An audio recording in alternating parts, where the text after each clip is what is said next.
Hey guys, tonight we're stepping inside the most aggressively cheerful decade in American history and looking at the machinery running quietly underneath it, the chemical, legal and psychiatric apparatus that the 1950s built to manage any woman who didn't fit the picture on the box. Not the aprons, not the Frigidaire, not the gleaming kitchen in the magazine advertisement where everyone is smiling at a jello mould. The actual infrastructure, the tranquilizer prescriptions, and the commitment papers, and the doctors who drove between states in a van they had named. If you enjoy this kind of calm, dispassionate descent into genuinely dark history, take a moment to like the video and subscribe, but only if this is the kind of thing you actually want to know. And a warm thank you to one of you for suggesting this topic. You know who you are. You also clearly don't sleep. Drop a comment telling me where you're listening from and what time it is for you. It's always somehow 2 in the morning somewhere. Statistically, at least one of you is currently staring at the ceiling already, doing exactly what Miltown was supposed to prevent. Dim the lights, turn on a fan, pull the blanket up, and maybe take a moment to appreciate that you can open your own bank account, because that wasn't always the setup.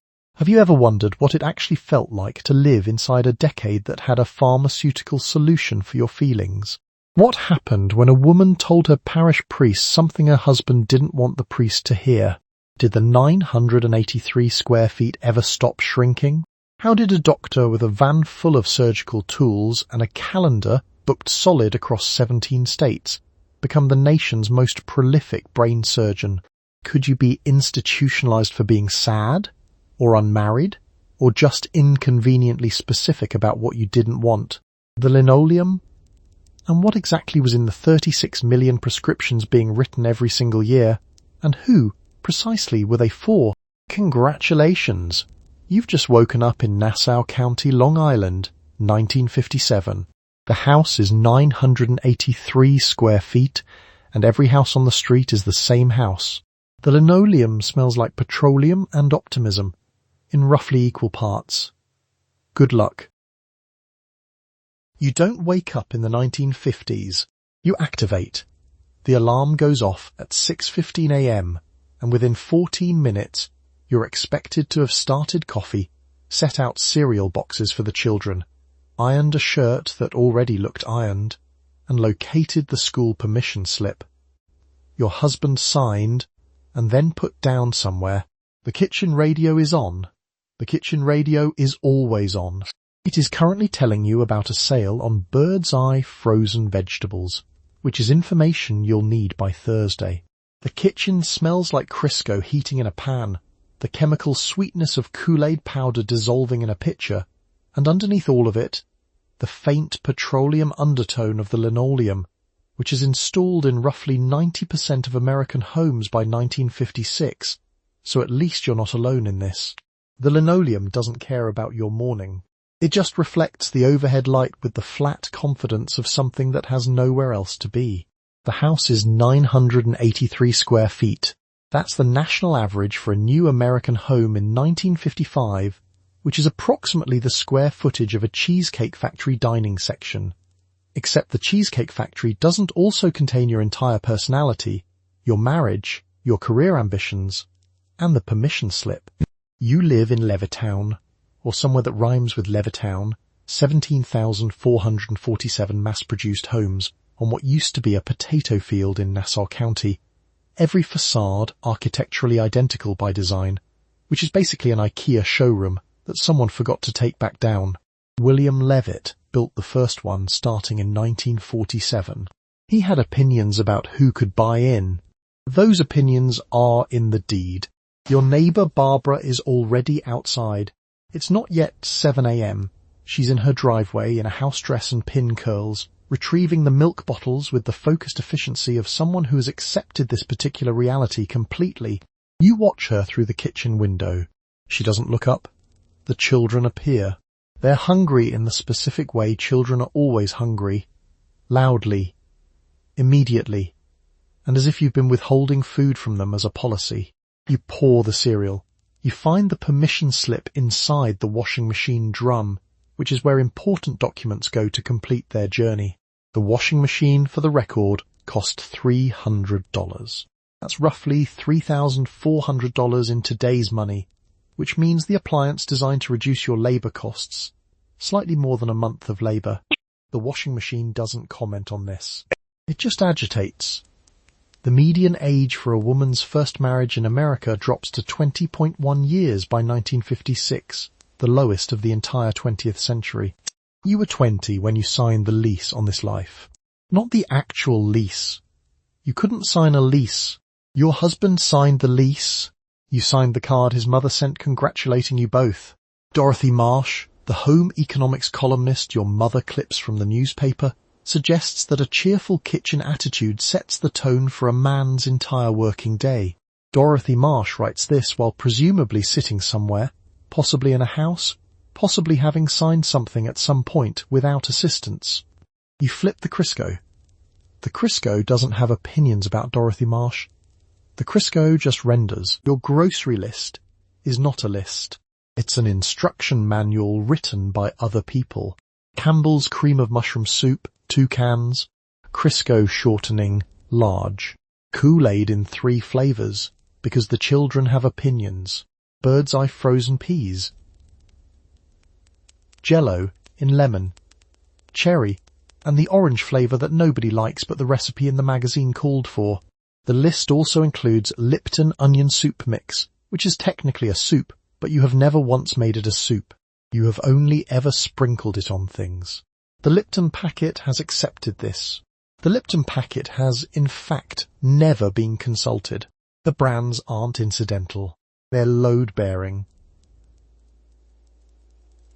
A 1953 Van Camp's pork and beans advertisement, actual print, actual magazine, actual year, warns that serving the wrong brand might drive a husband to seek, and this is a direct quote, a woman who understands a man's needs.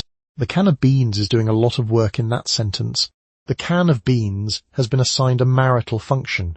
Ernest Dichter, a Fiennes-trained market researcher working out of New York, spends the 1950s conducting interviews with housewives to find the hidden psychological levers inside their purchasing decisions.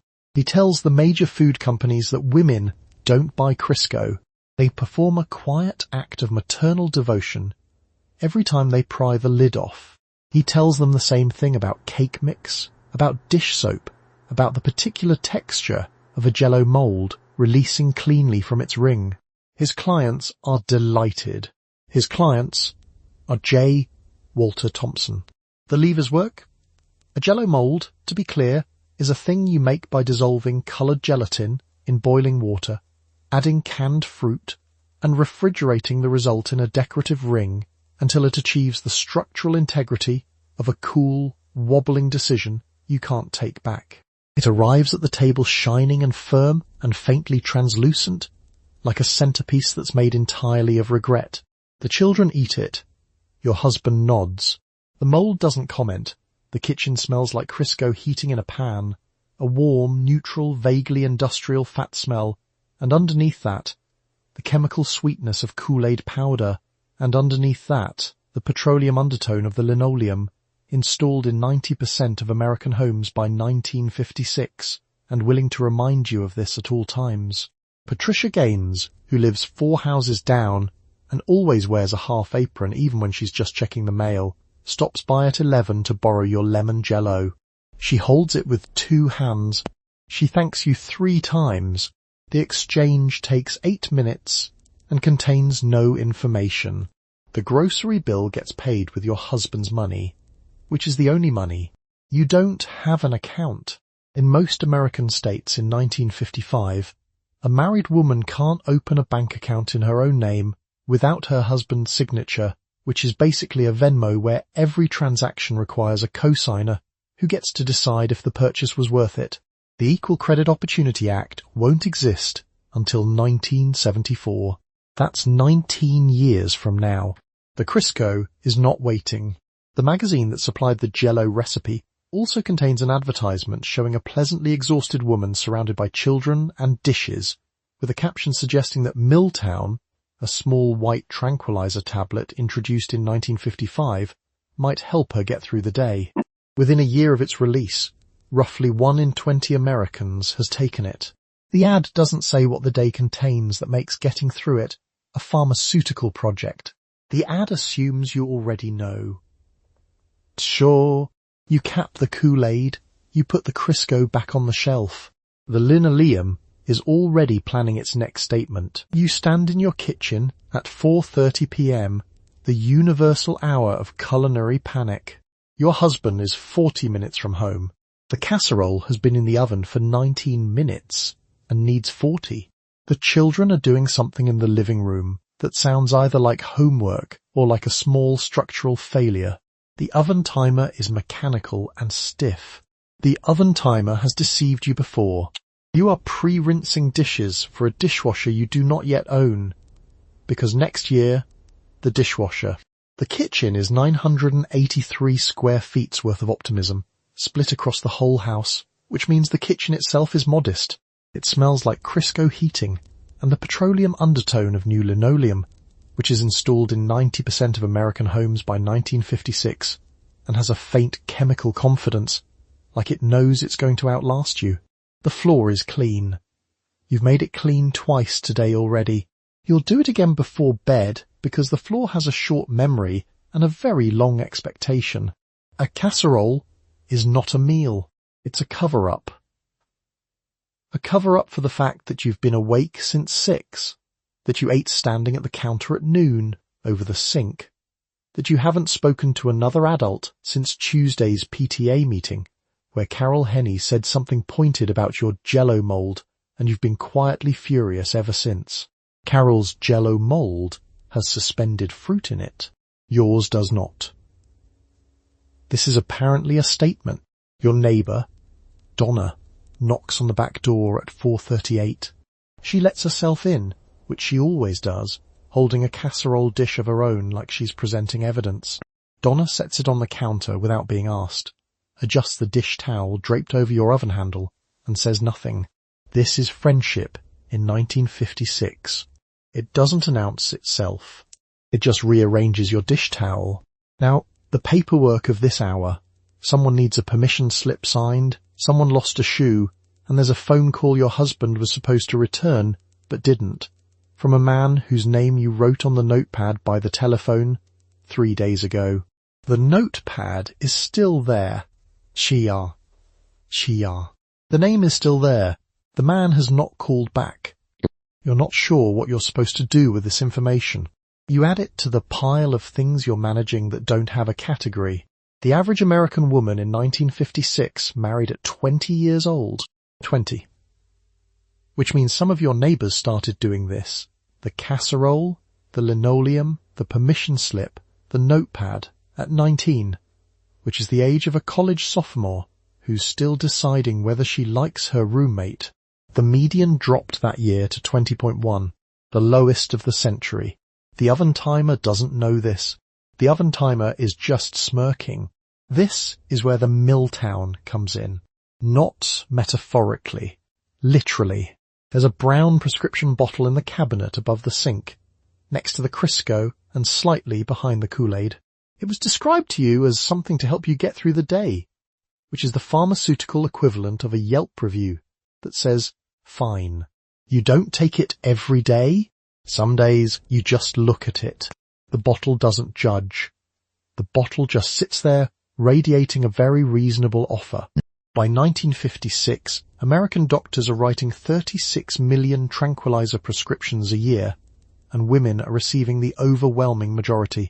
The pharmaceutical ads show a woman who looks exactly like you, harried, apron on, children orbiting, and the caption suggests that with the right pill, she might experience something adjacent to calm.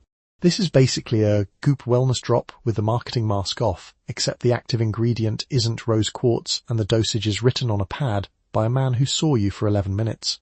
The casserole has 21 minutes left. The children are definitely not doing homework. The floor already needs mopping again. Donna has picked up a dish from the drying rack and is drying it without being asked, which is either very kind or a commentary on your drying rack system. You close the oven. You wipe your hands on the dish towel. The dish towel is back in the wrong position because Donna moved it. You move it back. You pour the highball at 3:15 p.m. The recipe is 1 part bourbon, 3 parts ginger ale, ice from the Frigidaire's tiny aluminum tray, and a maraschino cherry placed in the glass for visual reasons. You do not call it drinking. You call it a little something. The drink is finished by 3:35 p.m. The glass is washed, dried and returned to the cabinet by 3:42 p.m. By the time the school bus pulls up at 3:51 p.m., the kitchen smells faintly of orange peel cleaner and nothing else. The maraschino cherry is load-bearing. It turns the bourbon into a cocktail, the cocktail into a civilized choice, and the civilized choice into something a woman in a clean kitchen does on a Tuesday. Without the cherry, it's a problem. With the cherry, it's a preference. Let's talk about what gets you here. You've been awake since 6. The beds are made. The breakfast dishes are done. The linoleum, petroleum-scented, installed in 90% of American homes by 1956, judging you from the floor, has been mopped in a pattern that implies competence. You've done something approximating 12 hours of work, and it's 3 in the afternoon, and none of it will appear on any document anywhere, including yours. Married women in most US states can't open a bank account in their own name without their husband's signature. There's no line on the form for what you do. The form doesn't have a second page. The advertising knows you're tired. Ernest Dichter, a Viennese psychologist running a consumer research firm out of a Hudson Valley mansion he calls the Institute for Motivational Research, has been consulting for companies like Procter & Gamble and General Mills on one central question. What do housewives actually want? And how do we make them feel that buying this product is the answer? His notes describe you as anxious, approval-hungry, and reachable through guilt.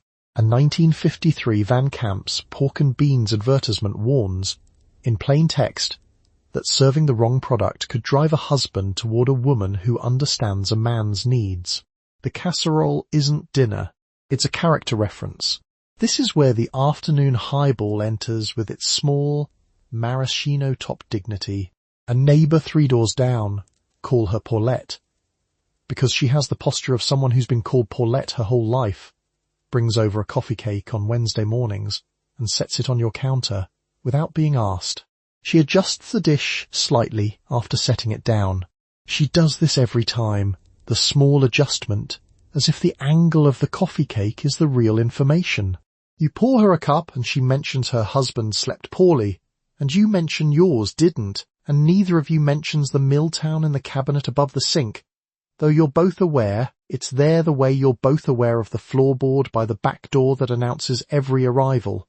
The bottle above your sink is brown glass with a white cap. The label says Miltown. The pharmacist gave it to you on a Wednesday in March. The ad in last month's Ladies' Home Journal showed a harried housewife with the caption suggesting it would help her get through the day, which is basically a Goop wellness drop with the marketing mask off.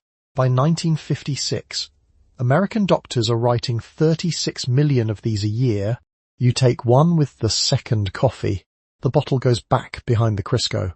You don't drink every afternoon. Some afternoons, it's a second cup of coffee. Some afternoons, it's a 15-minute sit in the yellow chair with a library book you don't quite finish. The yellow chair faces the front window. The window faces the Henderson's driveway. You sit there. You watch a sparrow take the same 5 hops across their lawn it took yesterday. The 3:15 gap holds 26 minutes. You spend them. The cherry sits at the bottom of the clean glass in the cabinet. It's a little something. It waits. At 11 a.m. the doorbell rings, and Marlene from across the street is standing on your front step holding a coffee cake she did not make. You did not ask Marlene over. Marlene comes anyway, as does Diane, as does Pat, 3 mornings a week, on a rotation that has never been formally agreed to but is followed precisely. The coffee clatch is not friendship. It is a meeting. The agenda is whatever you said yesterday, transcribed by memory, and brought back today for review. The kitchen fills with the smell of percolating coffee, and Crisco still warm from the breakfast pan. Pat sets her purse down on the counter with the confidence of someone who has decided this is her kitchen too. Diane pulls out a chair without being offered one. Marlene, the one with the coffee cake she didn't make, is already slicing it before you found the plates. Nobody comments on this. It has its own internal logic, like a HOA that forgot to incorporate. The coffee clatch runs on surveillance. Not the organised kind, no notes, no files, just the quiet, distributed memory of 4 women with nowhere better to be at 11 on a Tuesday. What you said about your husband last Thursday has been sitting in Marlene's head for 6 days. Aging. Shell bring it out gently, wrapped in a question. Marlene brings things out like that. Diane pours her own coffee, tops off yours without asking, and sits back down in one fluid motion. She doesn't make eye contact. She's already processed the interaction. What you don't say out loud has its own list. You don't say that the walls in this house are 983 square feet, and you've memorized every inch of them. You don't say that Levittown, 12 minutes away, has 17,447 houses with the same floor plan, and presumably 17,447 other women also on their second cup by now. You don't say that the median age of first marriage hit 20.1 years by 1956, and that you were 20 when you signed on, and that at 20 you thought this was the beginning of something rather than the entire outline of the thing. You don't say any of this. You say the cake is good. Pat says she heard that Carol Engstrom had a talk with her doctor. Pat folds her napkin into a small triangle while she says it. Marlene looks at the cake. Diane looks at her watch. Carol Engstrom is the second woman this month to have had this kind of talk. The first was Susan, from 2 streets over. Susan came back to the coffee clatch 4 weeks later, slightly slower, slightly easier to interrupt. The Miltown bottle in Susan's purse is the same brown glass as the one above your sink, which is basically a Goop Wellness drop with the marketing mask off. Marlene says Carol seemed better at church on Sunday, more manageable. Nobody uses that word. That's the word, though. Marlene says she's been meaning to tell you the new Crisco can opens easier than the old one. Diane says she'd be careful with the green Tupperware lid because it warps in the dishwasher. Pat says her cousin in Albany got a Frigidaire with an ice maker. Nobody mentions husbands. Nobody mentions sleep. Nobody mentions Susan's £6. Tired is the one feeling that's been pre-approved for the table. You can say tired as many times as you want. Diane refills the coffee again, tips the percolator with both hands, watching the stream with the focus of a field surgeon monitoring an IV drip. She sets it down. She straightens the handle so it faces the same direction as before. The percolator doesn't thank her. Neither do you. By the time Marlene and Diane and Pat put their coats on and let themselves out, because they let themselves out, this is also never discussed. It's 12:40. You have exactly enough time to rinse 4 cups, wipe the counter, and start lunch before the children arrive. 2 pus, 2 rings, I wive. The coffee clatch leaves no visible trace. It happened. It'll happen again Wednesday. The agenda will be whatever you said today. You read Ladies' Home Journal at the kitchen table while the second pot of coffee finishes brewing. The cover, this month, features a smiling woman holding a casserole dish in oven mitts. Inside, a Van Camp's advertisement explains that serving the wrong pork and beans could lead your husband to seek out a woman who understands a man's needs. A Crisco ad on page 47 shows a wife receiving flowers from a husband whose mood has clearly been adjusted by a successfully fried chicken. You take notes. The magazine is 180 pages long. Roughly 140 of them are advertisements. The editorial content, recipes, homemaking tips, a brief profile of a celebrity wife, exists primarily to give the advertisement somewhere to live. It's basically a Sephora catalogue that's also worried about your marriage. Ernest Dichter is a Viennese-trained psychologist who moved to New York and set up a firm called the Institute for Motivational Research. His clients include Procter & Gamble, General Mills, and Chrysler. His method: interview housewives at length about their feelings toward a product, then sell the psychological data back to the company so the advertising can hit deeper. He's the one who figured out that the original Pillsbury cake mix failed because it was too easy. Women felt guilty about not working hard enough. The fix: require them to add 1 egg. Participation restored. Self-worth preserved. Sales tripled. The egg is fake labour. Dichter knows this. He files the invoice anyway. The Van Camp's ad is on page 23. The page is dog-eared from the previous reader, who was probably you. You read it 3 times last week without noticing you'd read it. Beside the can of beans is a smiling husband holding a fork. Beside the husband is a thought bubble. In compact print containing the words "Serve me right," a married woman in most states can't sign a lease, can't open a bank account, can't apply for credit without her husband's signature. The Equal Credit Opportunity Act won't pass until 1974. The can of beans in this kitchen has more legal standing than your savings. A page later, there's a full-page Miltown ad. The image shows a woman surrounded by children and laundry and dishes, her expression hovering between tired and something the caption carefully doesn't name. The caption says it'll help her get through the day, which is basically a Goop wellness drop, except Goop has the decency not to suggest you need it to survive your own kitchen. Phyllis Reiner, your neighbour 3 doors west, sets her copy of the journal down on the counter every Thursday with the Miltown ad dog-eared. She doesn't mention the ad. She mentions that she's been sleeping better. The journal sits there with its corner folded, radiating a polite kind of pressure. The recipes in the back require between 4 and 7 Jell-O products per dish. Some of these dishes are technically salads. One of them involves suspended shrimp in lime gelatin, which is doing things to the definition of salad that no one has been asked to authorize. You copy it onto an index card anyway. The card goes in the recipe box. The recipe box is full of index cards nobody uses, which makes it the most honest object in the kitchen. You refill your coffee. The magazine sits open on the table. The casserole woman on the cover smiles at a fixed point just above your left shoulder. She's been smiling since the printing press. Shell keeps smiling. That's her whole job, and she's very good at it. On Saturday morning at 9 a.m, the lawnmowers start.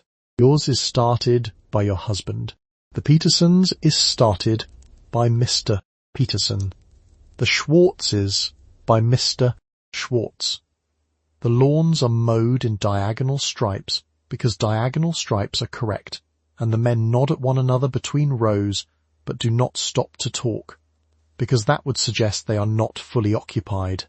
You are inside, watching from the kitchen window, holding a Tupperware container of brownies that need to be at the Hendersons by 10:15.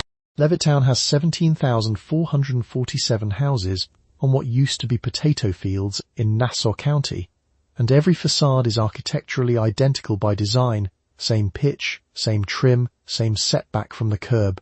It's basically an IKEA showroom that someone forgot to take back down, except the showroom has deed restrictions and a school district. The restrictions are in the original paperwork. They forbid resale to black Americans. The grass is the same grass on every lot. The distance between the driveways is the same distance. Your house is 983 square feet. The brownies came from a mix, but you've added a second egg because the box suggested it made them more your own. This is something you've started doing without quite deciding to. A second egg goes in. The brownies taste the same.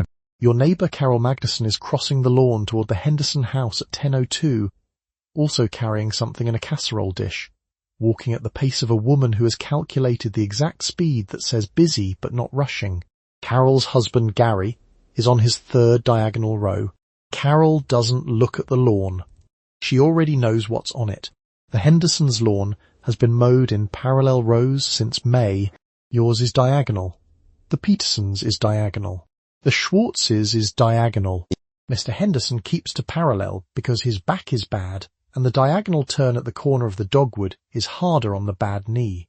Mrs. Henderson mentioned the back to Carol once, in 1955. Carol mentioned it to you.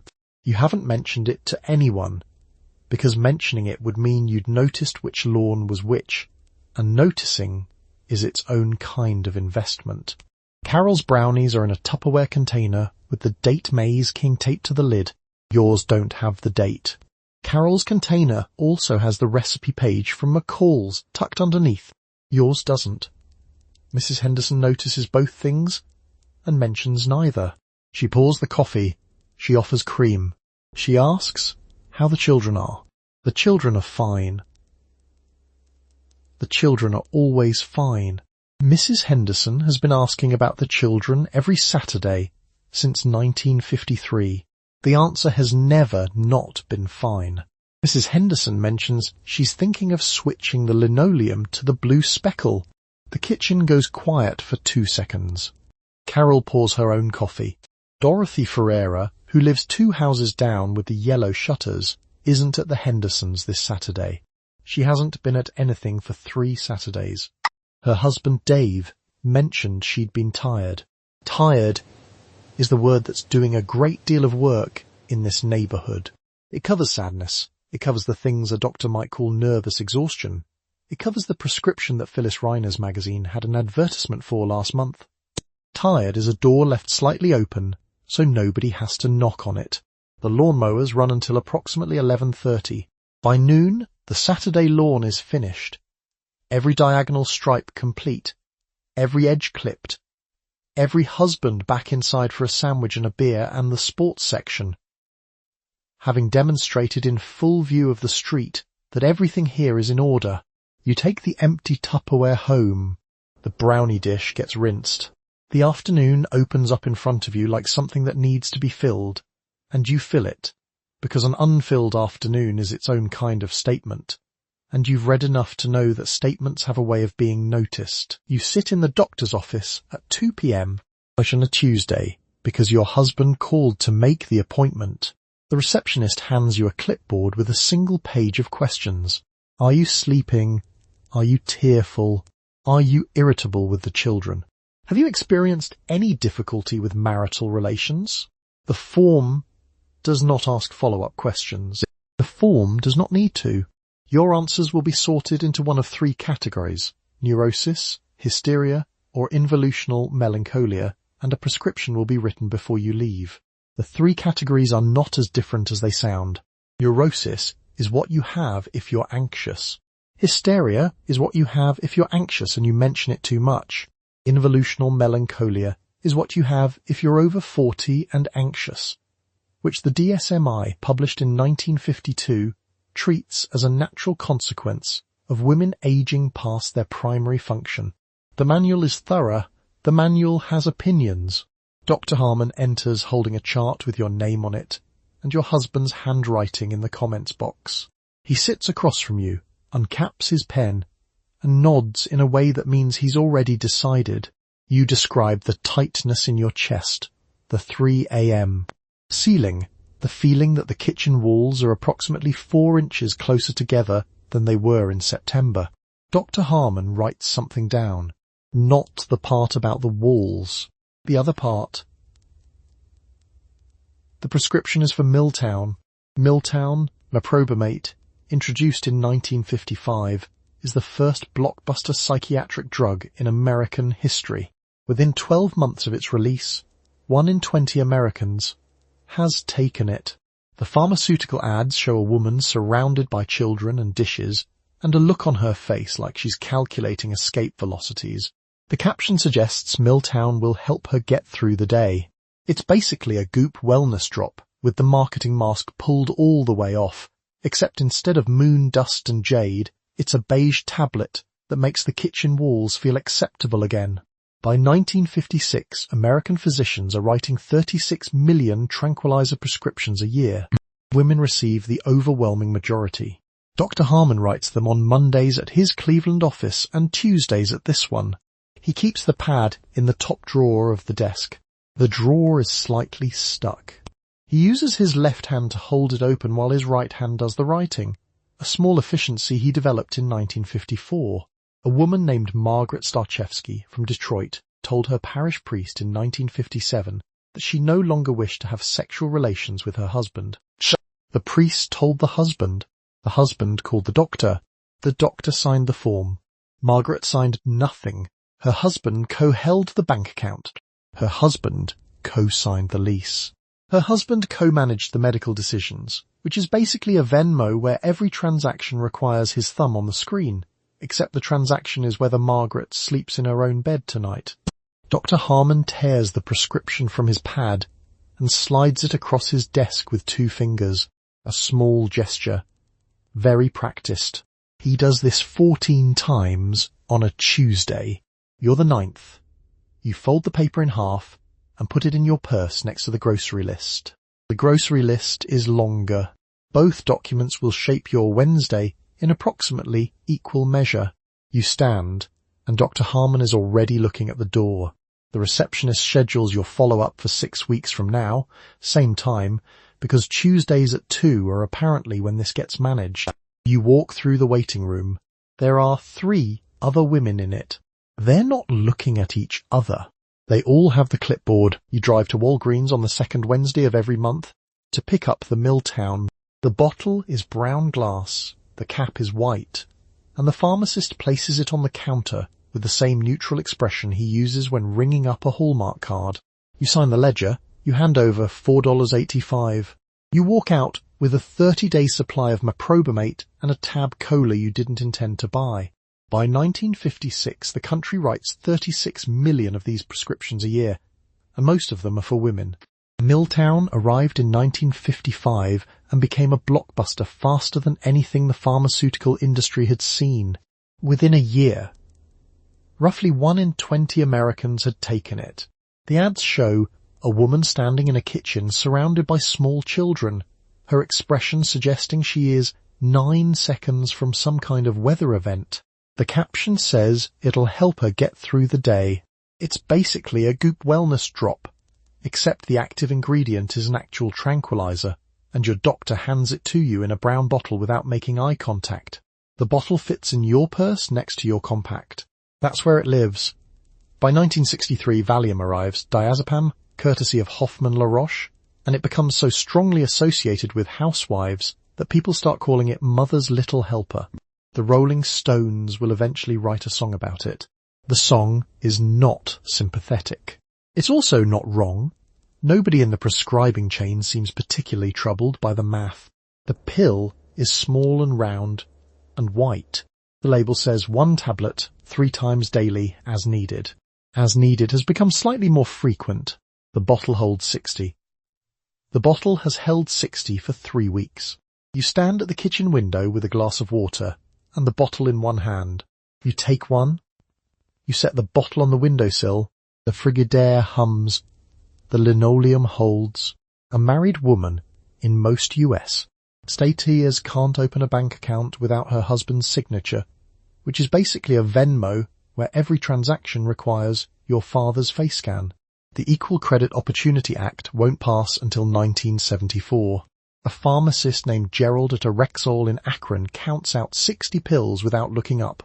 He slides the bottle across the counter with the practiced efficiency of someone who's done this 400 times this month. He probably has. He tucks the receipt into the bag with the folded edge facing out, the way he was trained, and wishes you a nice afternoon. Gerald's having a fine day. Gerald's not taking the Miltown. The pill doesn't fix anything. The pill makes the thing that isn't fixed feel farther away. Patrice says the same. Donna says the same. Marlene takes a different brand and reports the same. The 4 of you sit in your kitchen on Wednesday afternoons and don't quite say this out loud, although the percolator is running and the percolator has heard worse. You get back in the car. The bottle is in your purse. The tab is in the cup holder. The 2nd Wednesday of next month is already on the calendar, penciled in with a small circle around the date, the way you circle dentist appointments and school picture day. The pharmacist will use the same expression. You'll hand over the same $4.85. The ledger will get another signature. It's a very efficient system. By 1963, the Miltown isn't holding. You go back to the doctor. The doctor writes Valium, which is new, which is from Hoffmann La Roche, and which the salesman describes as Mother's Little Helper. a phrase that has not yet appeared in a Rolling Stones song but will, in 3 years, become one. The prescription is for 10 milligrams, 3 times daily, as needed. You take it as needed. As needed becomes more often than that. The doctor never asks what changed. What changed is the kitchen. Not the kitchen specifically. The kitchen is identical to last year's kitchen, identical to every kitchen on the street, same linoleum, same Frigidaire humming its one note like it's practicing for something. What changed is that you've been in it for 8 years, and the walls have quietly decided to move closer together every January.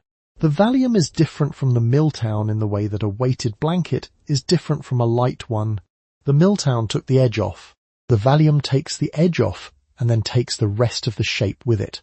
Your hands still move through the day, the dishes, the children, the dinner, the specific theatre of having dinner on the table when the car pulls in, but the hands feel borrowed. You return them each evening. Nobody mentions this. A neighbour, Patrice, comes over on a Wednesday and sets her purse on your counter with the practiced ease of someone who's been coming over on Wednesdays for 3 years. She takes her pill with your coffee. You take yours. The pills are different brands, but the same colour. A detail neither of you brings up. Patrice stirs her coffee twice. Always twice. And then holds the spoon above the cup like she's forgotten what it was for. The pharmaceutical ad in Ladies' Home Journal shows a woman who looks almost exactly like you. Pleasant, composed, vaguely fatigued in a photogenic way, standing in a kitchen that is also almost exactly yours. The caption reads, "For the tension that builds throughout the day, no tension is specified. None needs to be." The ad knows you'll fill in the blank yourself, which is basically the entire business model of a personality quiz, except the result is always diazepam. By 1963, there are roughly 36 million tranquilizer prescriptions written annually in the United States, and the overwhelming majority go to women. That number doesn't include the ones refilled without a visit. The bottle refills the way the laundry refills. It has a system. The system doesn't ask how you're doing, but it does have a child-proof cap, which is its own kind of statement. You're 34. The median age of first marriage for American women hit 20.1 years in 1956, the lowest of the century. Which means you were right on time. Which means you've been doing this for a while. Which means the prescription is not a crisis. It's a maintenance schedule. The Frigidaire hums. The linoleum holds. The pill is small and yellow, and absolutely certain it knows what you need. At some point, the word rest enters the conversation. It is introduced gently by your doctor in the same tone he uses to suggest a humidifier. A few weeks of rest, somewhere quiet, a nice place. Lots of nature. He says the word rest, the way an undertaker says service. Your husband nods once. The brochure is already in his briefcase. The brochure has watercolour illustrations of a brick building with ivy on the front, and the back lists 3 meal options and a music room. The building in the watercolour doesn't smell like a music room. It smells like phenol disinfectant and boiled institutional food and something underneath both of those. A slightly sweet chemical undertone you'll later learn is paraldehyde, a sedative administered to patients who have strong feelings about being there. The floors are linoleum. The same linoleum as your kitchen, which is either a coincidence or a design philosophy. You are issued a gown. It's shapeless cotton, dyed a pale institutional green, pulled from a supply closet that has not been making individual choices.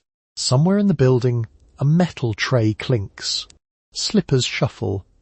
A door made of metal closes with the sound of a door made of metal. In most American states in 1957, your husband doesn't need your agreement to have signed the admission paperwork. He just needs a physician and a signature, which is basically a Yelp review that removes you from circulation.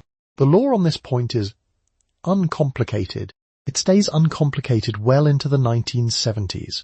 Margaret Stochevsky arrives at a facility outside Detroit this same year. She told her parish priest she no longer wished to have sexual relations with her husband. The priest told the husband. The husband called the doctor. The paperwork took less time than the brochure suggests. The ward holds approximately 559,000 people across American state psychiatric hospitals in 1955, the highest number in the country's history. The hospital does not mention this statistic. The hospital has a music room. A nurse named Dolores hands you a small paper cup every morning and watches you swallow. She doesn't do this unkindly. She holds the cup out with the practiced patience of someone who has handed out a great many cups and expects to hand out a great many more. She doesn't look at you like a person who will leave. She looks at you like a person shall see at breakfast. The treatment options are broader than the brochure implies. By 1957, roughly 100,000 Americans a year are receiving electroconvulsive therapy. Many facilities are still administering it without muscle relaxants, which means the body does what a body does during a full convulsion: broken bones, dislocated joints, fractured vertebrae. The body, it turns out, has opinions about electricity. Strong ones. The brochure didn't mention the ECT room. The brochure mentioned nature. And then there's Walter Freeman, who doesn't work here, but has been here, because he works everywhere. Between 1946 and 1967, he performs roughly 2,500 lobotomies, travelling between facilities in a personal vehicle he calls the lobotomobile, which is what he actually calls it. He has a route. He has a schedule. It's basically a DoorDash route, except the delivery is permanent, and nobody's rating the experience afterward. Rosemary Kennedy was 23 when Freeman and James Watts operated in 1941 at her father Joseph Kennedy's request. She'd been described as difficult, moody, willful. The operation left her unable to speak in sentences and incontinent for the rest of her life. Joseph Kennedy did not visit her afterward. The facility had watercolours on the wall. You sit in the music room. Someone is playing the piano very slowly, the way people play piano when they're not sure they're allowed to stop. The ivy on the brick building is real, at least. That part the brochure got right. You arrive at the state hospital at 11 a.m. on a Thursday in 1957. Your husband signs the intake forms. You do not. The form asks for next of kin contact, prior diagnoses, current medications, and a single checkbox marked voluntary or involuntary. Your husband checks involuntary. You are not asked to confirm. The receptionist is wearing a small enamel pin shaped like a daisy, which seems out of place. She smiles in the way receptionists are trained to smile, when no part of the smile applies to you. A nurse with a clipboard walks you down a hallway that smells like phenol and something warmer underneath it, boiled starch maybe, or the particular institutional sweetness of paraldehyde, drifting out from somewhere further in. The floor is linoleum. Of course it's linoleum. 90% of American homes have it by 1956, and apparently the homes that aren't homes have it too. You're handed a gown from a supply closet. It's cotton, shapeless, dyed a pale institutional green that isn't quite any colour you choose for anything. The nurse folds your clothes into a brown paper bag and writes your last name on the outside with a marker. She uses your husband's last name. You didn't correct her. There wasn't a moment where correcting her was an option. The ward holds women in various stages of not being believed. A woman near the window is knitting something that has no discernible shape. She's been knitting it since before you arrived, and she'll be knitting it when you're gone. The knitting is not the point. The knitting is just what your hands do when your hands have nothing else authorized to do. A nurse named Mrs. Aldrich carries a tray of small paper cups from door to door. She sets one down on the table beside you without making eye contact. The cup contains a small pale tablet. Nobody explains what it is. Mrs. Aldrich has been doing this since 1953. Her left thumb has a callus from levering the cups out of the stack, which is basically a subscription service you didn't sign up for and can't cancel. The window in your room is frosted. Not cracked, not dirty. Frosted, specifically, so you can tell there's light outside without being able to identify where you are in relation to it. The window has made a decision about how much you need to know, and that decision is not much. Down the hall, a metal door opens and closes twice, in quick succession. The sound travels in a way that suggests the hallway was designed to carry it. Nobody on the ward looks up. The woman across from you continues knitting. The woman beside her continues folding her napkin into the same shape she folded yesterday. The radiator clicks on. The radiator clicks off. The door opens once more, then doesn't. Your file is started today at the intake desk. By tomorrow it will be 2 pages thick. By next week it will list your diagnosis as involutional melancholia, a DSM-I category that fits, in this hospital, 11 of the 17 women on this ward. The form has a field for it. The form has fields for everything. The receptionist with the daisy pin will smile at the next admission tomorrow morning at 11. The paper cup is still on the table. Mrs. Aldrich has already moved to the next room. At intake they take your watch, your wedding ring, your eyeglasses, your hairpins, your shoelaces, your wedding photograph in a small leather frame, and a fountain pen your father gave you. Each item is logged in a green ledger with a number. You sign the ledger with a pencil because the fountain pen is now property number 404,707. You are issued a cotton gown dyed institutional green, 2 pairs of underwear, and a pair of canvas slippers with no laces, because there are no shoelaces here. The green ledger doesn't ask why you're here. It asks for your items. It gets your items. It is, functionally, the most organized thing you've encountered in weeks, and that's not a compliment to the ledger. A woman named Nurse Halverson carries the ledger under one arm and clicks her pen against her thumbnail while you fold your dress. She doesn't look up. She clicks again. The click is not impatience. It's just what her thumb does. She has been clicking that pen since 1949, and she'll be clicking it until retirement, and you are item number 700 and something in a sequence that will not pause for you to feel anything in particular. The ward smells like phenol and boiled vegetables and something faintly sweet underneath both of those, which is paraldehyde, a sedative administered routinely to patients who shout, who cry, who ask questions, or who simply sit in the wrong posture for too long. The smell doesn't announce itself. It's there when you arrive. It's there at breakfast. It's there at lights out. By week 3, the smell is just the smell of the room you live in now. By 1955, state psychiatric hospitals in the United States hold 559,000 patients, the highest number in American history. The ward you're on holds maybe 60. Nurse Halverson carries the green ledger past the day room toward the supply closet, clicking her pen. The clicking stops when she opens the door. The frosted windows let in light but not the outside, which is basically the architectural equivalent of being told you're fine while someone holds both your wrists. You can tell it's daytime. That's all you can tell.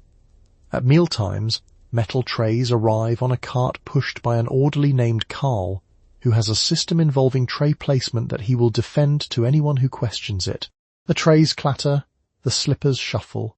Somewhere at the far end of the ward, there's a door, and the door is metal, and it's locked, and it makes a sound when it closes that the walls seem to remember for several seconds afterward.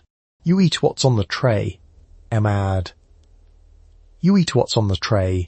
You wear what's in the supply closet, the gown that is the same gown as the woman across from you, and the woman beside her, in a shade of green that isn't quite the colour of anything that grows. Someone at some procurement office in 1952 chose this green, signed a purchase order, and went home for dinner, and here it still is. Your diagnosis is in a file you haven't seen. The file uses the words involutional melancholia. The file is in Dr. Harmon's office at the end of the corridor. Dr. Harmon spoke to you for 20 minutes the day you arrived.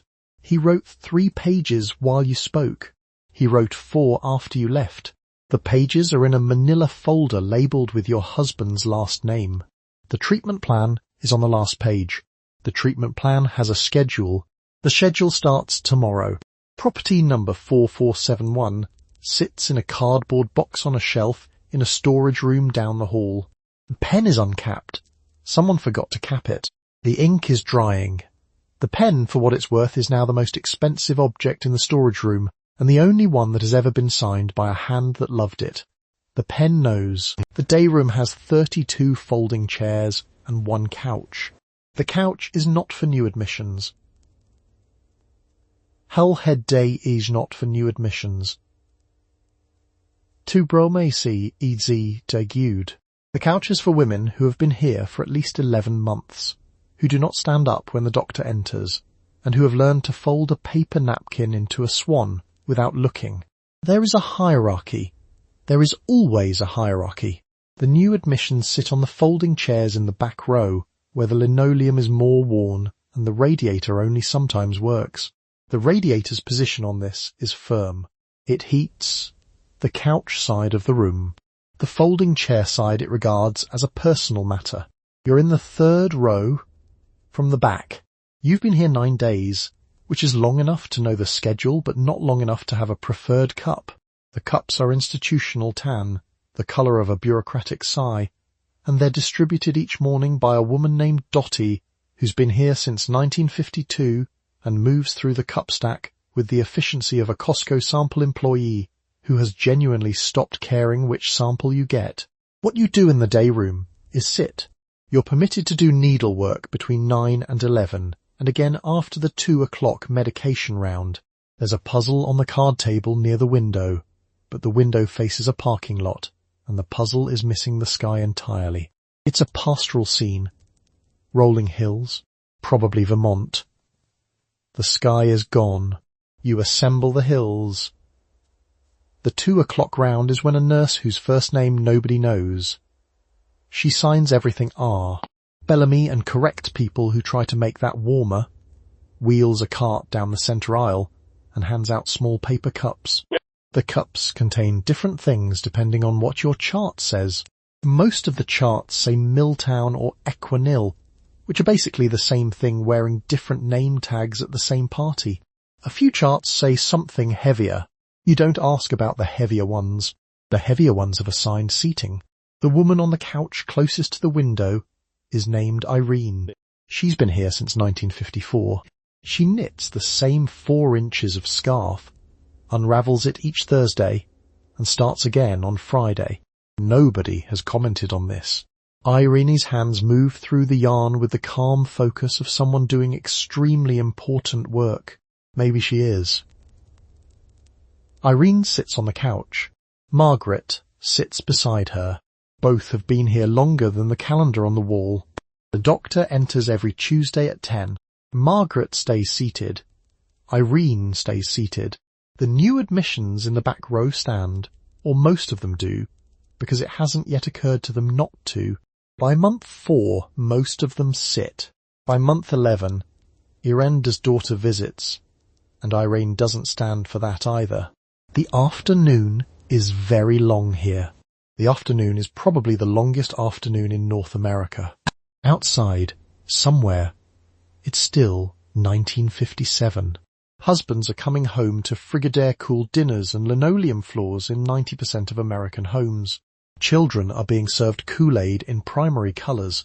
The median age of first marriage is 20.1, which means someone who graduated high school this June is already engaged.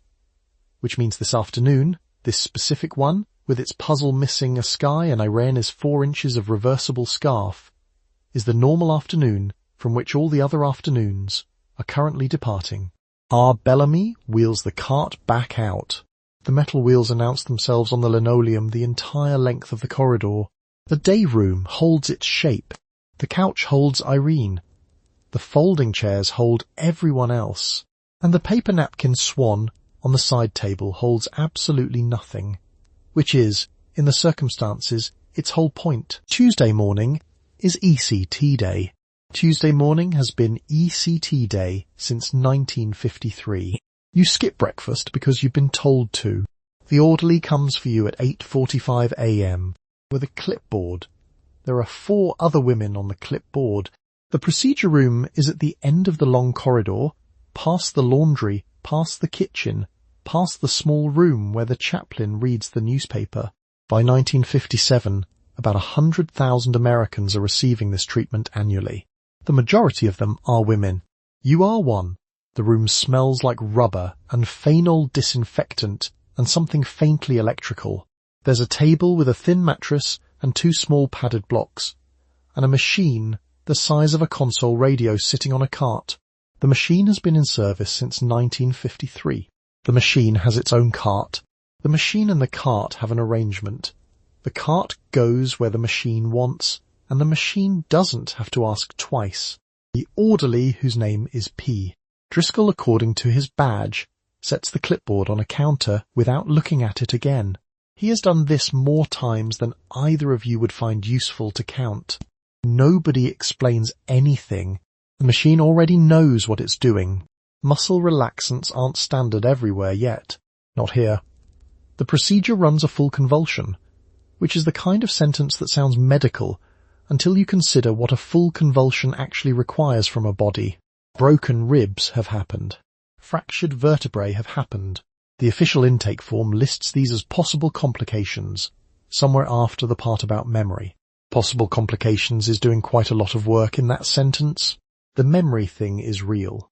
You know this from Irene, who's been on the ward since 1954 and has received the treatment more times than she can reliably reconstruct. That part isn't an expression. She tried to write down the year her daughter was born and had to ask a nurse to confirm it.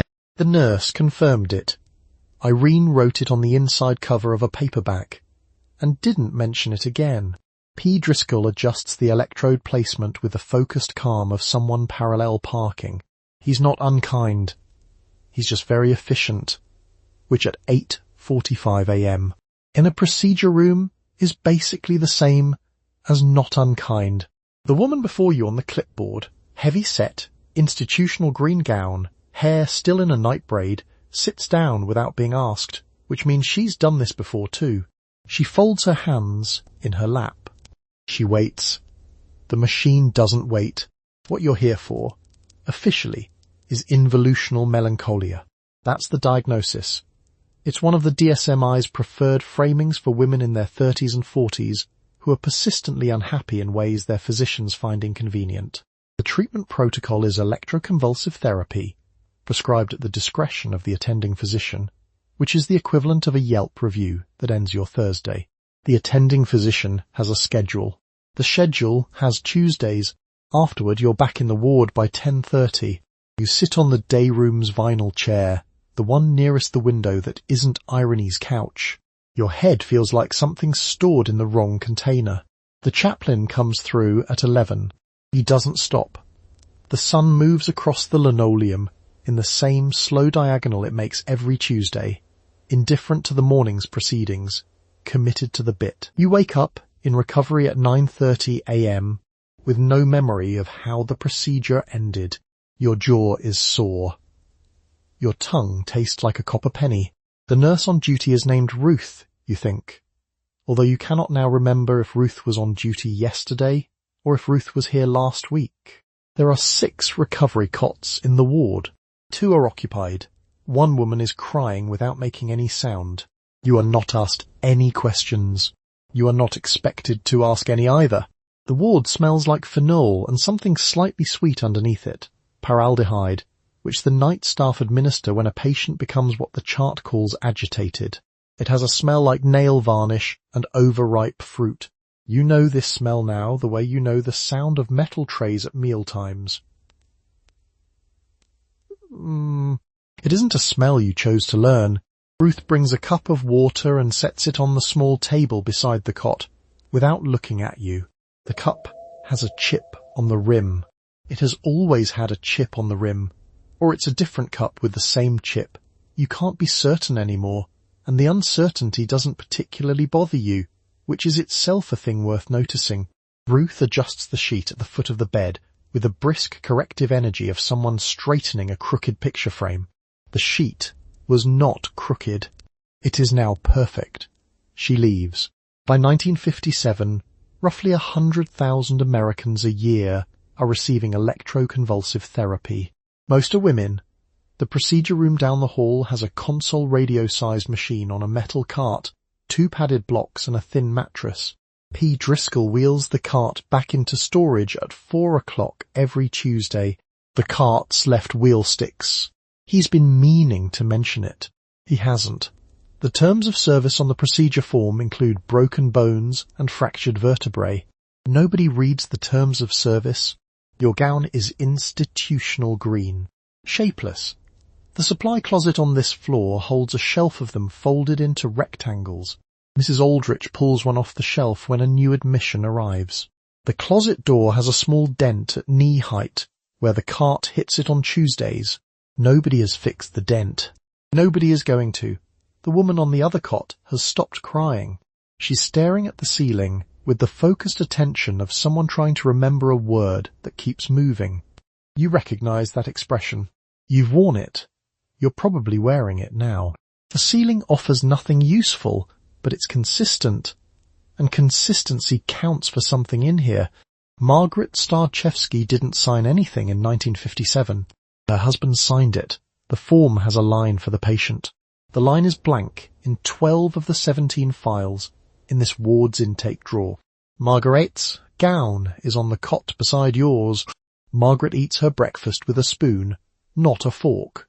The fork is property number 4498 in a box on a shelf with everything else that came in with her.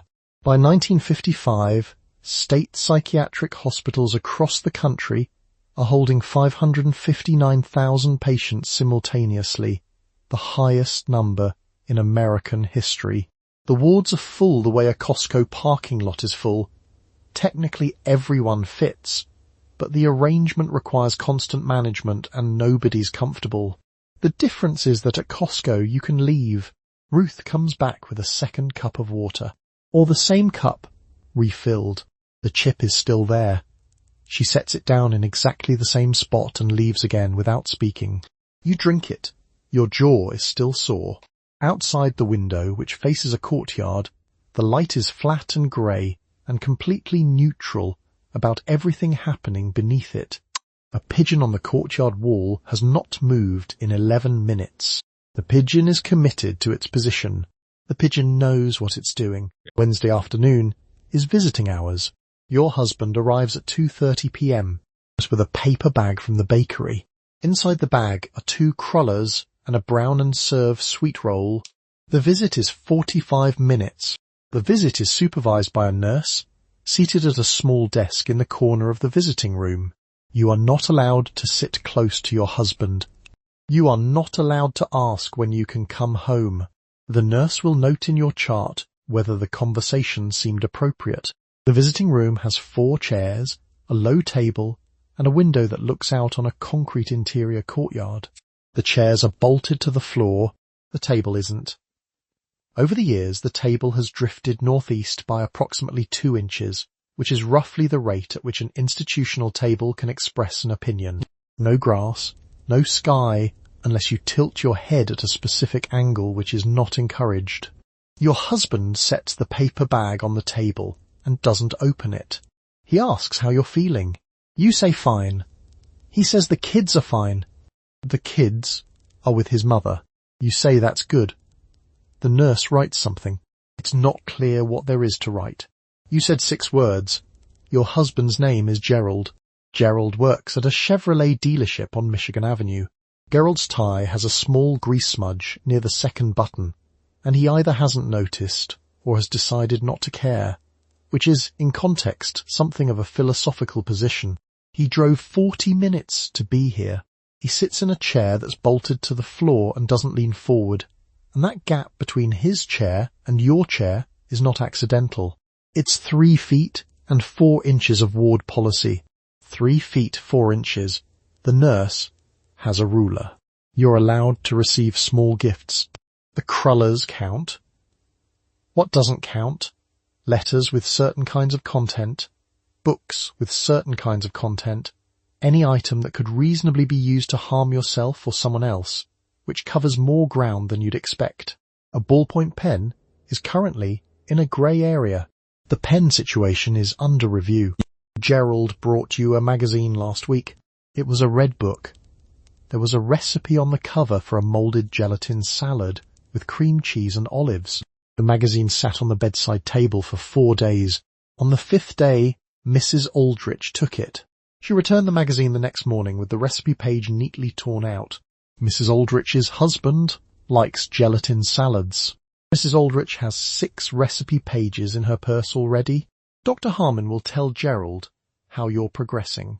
Gerald will receive this information in a separate room before the visit without you present, which is basically a Yelp review of your mental state that you're not allowed to read or dispute. Gerald will nod. Gerald will thank Dr. Harmon. Gerald will carry this information into the visiting room, and it will sit between you on the table next to the paper bag, invisible and enormous. The 45 minutes passes the way most institutional time passes, which is to say slowly and with very little to show for it. Gerald eats one cruller, you eat the sweet roll. The sweet roll is slightly dry. It was probably fresher this morning. You don't say this, because what you say is being evaluated for appropriateness and criticizing a baked good that your husband drove 40 minutes to bring you is not going to help the chart. At 3:15, the nurse stands. Gerald stands. He squeezes your hand once, briefly, because the nurse has to see him do something. He picks up the remaining cruller and puts it back in the paper bag. He hands you the bag. He says he'll be back next Wednesday. You say okay. The nurse opens the door. The paper bag sits on your bed for the rest of the afternoon. You don't eat the cruller. The cruller is just evidence that someone came. Walter Freeman comes to the hospital every 3rd Friday. He drives a personal vehicle, which he calls the Levittown, which is what he actually calls it. The procedure is transorbital. The procedure takes 15 minutes. The instrument is shaped like an ice pick and is in fact modelled on an ice pick because the original was an ice pick. Between 1946 and 1967, he performs roughly 2,500 of these. His patients are disproportionately women whose husbands have described them as moody or difficult to manage. Freeman parks. The leather case rides shotgun. The case has its own seat belt. Freeman buckles the case before he buckles himself, because the case contains the instruments, and the instruments are, in his view, the colleagues. He wears a suit, not scrubs, because he isn't performing surgery. Not technically, not in his view. He developed the transorbital approach specifically so it could be done outside an operating room, without an anesthesiologist, without much of anything except the case and the 15 minutes, and someone to hold your shoulders still. He's done it in motel rooms. He's done it in state hospital supply closets. He's done it in the same afternoon as 9 others, which is basically a DoorDash route, except the delivery is permanent. You don't know it's a Freeman Friday? Pocket. Nobody tells you. The ward schedule lists it as a clinical consultation, which is the institutional equivalent of a calendar invite with no agenda. The nurses know. A nurse named Dolores straightens the procedure room's single chair with the careful posture of someone who has made peace with something she hasn't made peace with. She doesn't look at the chair when she's finished. She looks at the wall beside it. The procedure leaves you quieter. That's the documented outcome. A reduction in emotional intensity. A softening of what the charts call agitation. What the charts don't have a column for is what quieter costs. You were moody. You were difficult. You had, according to Gerald's admission paperwork, been saying things that didn't make sense for a woman in your position. The paperwork doesn't specify what position. The paperwork doesn't have to. Freeman's notes describe successful outcomes in women presenting with depression, anxiety, and what he terms excessive preoccupation with personal circumstances. Excessive preoccupation with personal circumstances is the clinical term for noticing what's happening to you. The ice pick has an opinion about that. A strong one. Rosemary Kennedy was 23 when her father arranged the procedure in 1941. She'd been described as moody, willful, difficult to control. The operation left her with the mental capacity of a 2-year-old. Joseph Kennedy didn't visit for 20 years. The Levittown didn't have a column for that either. By 1957, Roughly 100,000 Americans are receiving electroconvulsive therapy annually, and many hospitals still aren't using muscle relaxants. The convulsion is full body. The bones don't know they're supposed to stay. Patients sustain fractured vertebrae, broken wrists, dislocated shoulders. The ward calls it a treatment course. A treatment course is what you call something when the alternative framing is worse. Dolores brings you a cup of water after.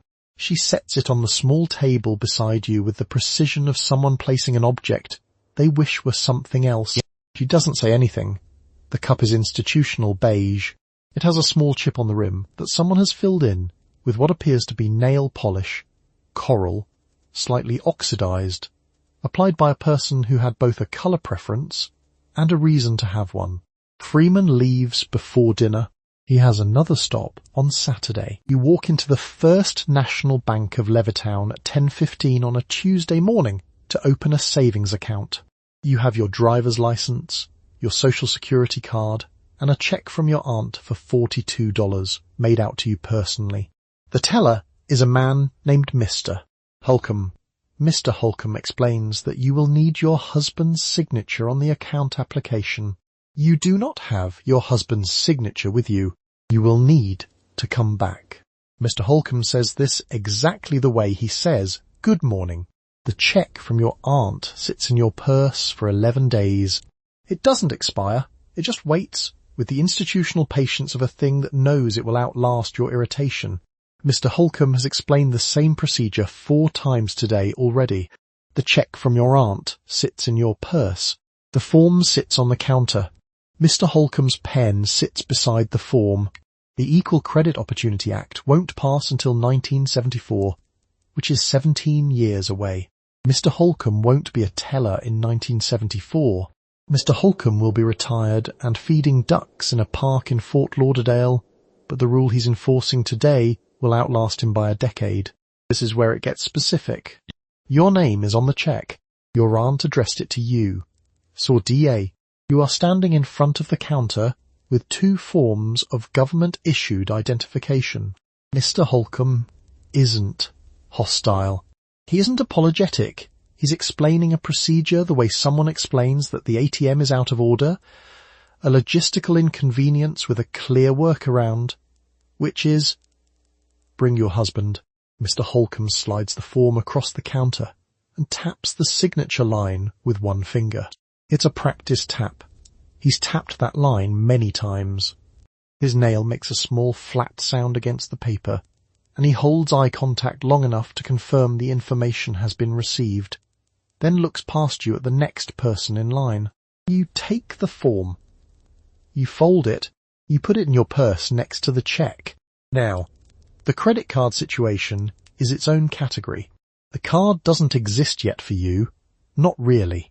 Department stores issue their own charge accounts, and some women hold those. But a general-purpose bank credit card in your own name is essentially a Venmo account where every transaction needs your husband to approve it, except there's no app and no transaction history, and the approval process is just the entire legal structure of your marriage. Divorce isn't a clean exit, either. No-fault divorce doesn't exist anywhere in the United States. To leave, you need grounds: adultery, cruelty, desertion, something the court can attach a fault to. If you can't prove it, you stay. If you can prove it, you leave with a social record that follows you into every rental application, every job interview, every neighbour's first impression. Divorced women in 1957 occupy a specific social category roughly equivalent to someone whose Yelp profile is entirely 1-star reviews, technically public, practically unreviewable. Susan Mallory tried to file for divorce last spring. Her lawyer told her she'd need grounds: cruelty, adultery, abandonment. She had cruelty. She also had 2 children, no bank account, no credit history, and no leasing record. Her lawyer suggested she stay. She stayed. The form she didn't sign is in a folder in her lawyer's office. The folder will sit there until 1972, when his secretary clears it out. You go home. Your husband signs the form that evening. He doesn't read it. He signs because you ask him to, and he eats dinner, and that's that. The account opens on Thursday. Mr. Holcomb processes the application without comment. The $42 clears in 3 business days. The savings account now exists in your name, which is also legally your husband's name, held at a bank that required his permission to let you keep money in it. The linoleum in the bank lobby is the same pattern as yours at home. You fill out the Diners Club application at the kitchen table.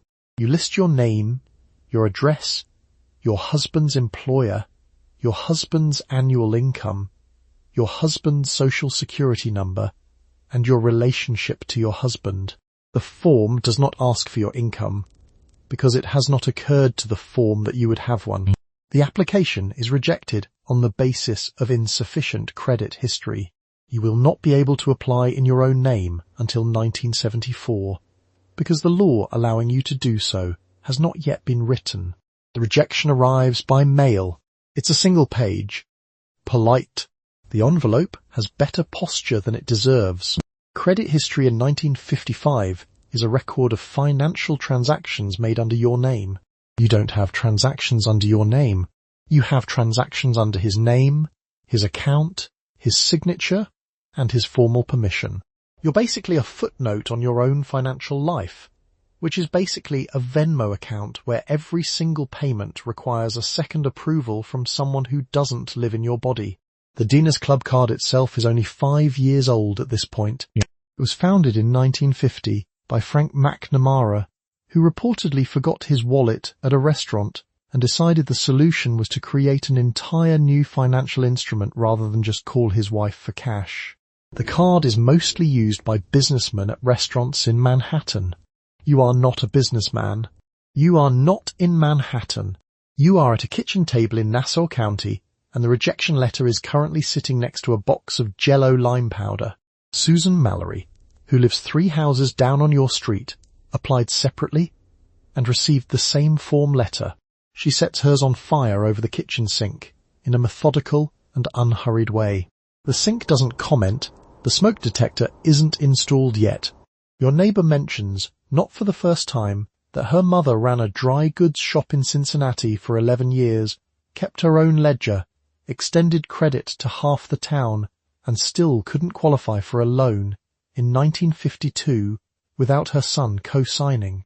11 years of accurate ledgers. The ledgers are decorative, apparently. The Catherine Gibbs secretarial schools, which train thousands of women every year to manage other people's financial correspondence, require students to maintain a specific weight, wear hats and gloves to class, and demonstrate correct posture at the typewriter, which is basically a SoulCycle membership, except the cardio is filing and the dress code survives. Into the workplace. The graduates of Catherine Gibbs are among the most financially literate people in any office they enter. They can't open a credit account there either. The Equal Credit Opportunity Act won't pass until 1974. That's 19 years from where you're sitting. The lime Jell-O has a shelf life of roughly 2 years. You'll go through 9 boxes of it before the law catches up. You put the rejection letter in the kitchen drawer, under the utility bills and the prayer card from your aunt's funeral, and the coupon for 30 cents off Crisco that expired in March. The drawer closes with the small wooden resistance of a drawer that's been opened too many times and has developed opinions about it. You make coffee. The percolator starts its noise. The form is already forgotten, which is what forms count on. The apartment is on Maple Street, and the rent is $87 a month. You like the kitchen. You like the way the afternoon sun enters the front room. You sit at the leasing office desk, and the agent slides the lease across to you. Then he stops. He clears his throat. He explains that the lease will need to be signed by your husband because the lease is a contract, and a married woman cannot independently enter into a contract in this state.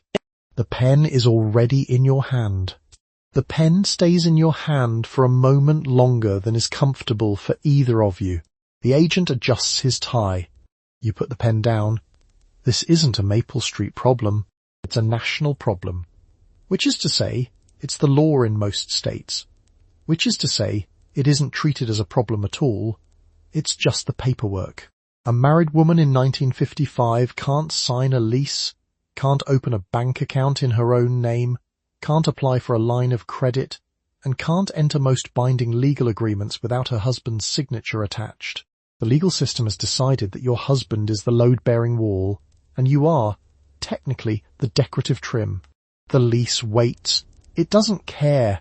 If you're not married, the situation is different, but not better. A single woman applying to rent an apartment in many cities in the 1950s is met with a version of the same cleared throat. Landlords prefer married tenants. A woman alone is assumed to be temporary, either about to become someone's wife or a source of ambiguous social concern. The apartment on Maple Street has opinions about your marital status before you've even touched the radiator. A leasing agent named Gerald Putnam, operating a rental office in Columbus, Ohio, keeps a handwritten policy note in his desk drawer. It reads, "Single female applicants require a male guarantor, not a co-signer with equivalent income. A guarantor. The distinction is subtle and the effect is identical, which is probably the point." Gerald doesn't explain the note to applicants. Gerald just lets the silence do it. Now, the credit history. You don't have one. This follows directly from the bank account situation, which follows directly from the lease situation, which follows directly from the contract situation. It's a Rube Goldberg machine where every stage produces the same output. You need a man's name on it. By 1960, the paperwork trail required to live independently as a woman has the structure of a loyalty program you never signed up for but somehow keep losing points in. The Equal Credit Opportunity Act won't pass until 1974. That's 19 years away. The pen is still on the desk. What you can do is find a workaround. Some women keep their father's name on the account after marriage. Some find sympathetic bank managers who bend the policy quietly, which means the policy bends for some women and not others, which means it's not really a policy so much as a favour. A favour has a shape. A favour can be withdrawn. A favour requires you to be pleasant to Gerald. You take the lease home. Your husband signs it that evening while watching the news, using the pen from the kitchen junk drawer, the one that's almost out of ink. He doesn't read it first. He doesn't need to. The lease is his the moment the ink touches the paper, and the apartment on Maple Street, with the afternoon sun in the front room and the kitchen you liked, is something you live in by arrangement. There is no such thing as no-fault divorce. No-fault divorce will not exist in the United States until California's Family Law Act passes in 1969 and takes effect on January 1st, 1970. To get a divorce in 1956, you must prove that one of four things has happened: adultery, abandonment, criminal conviction, or cruelty. You are arguing cruelty. To argue cruelty, you must publicly document, in front of a county judge, the specific intimate details of your marriage. The judge writes the details down. The court is open to the public. Your lawyer's name is Donald Hirsch. He has a yellow legal pad and a mechanical pencil he keeps clicking even when he isn't writing anything. He tells you the cruelty standard requires corroboration, meaning someone else in the room must have witnessed the cruelty, or you must produce a physician's note, a police report, or a neighbour's sworn statement. You sit across from him and try to remember which of those you have. You don't have a police report. You didn't call the police. Nobody called the police.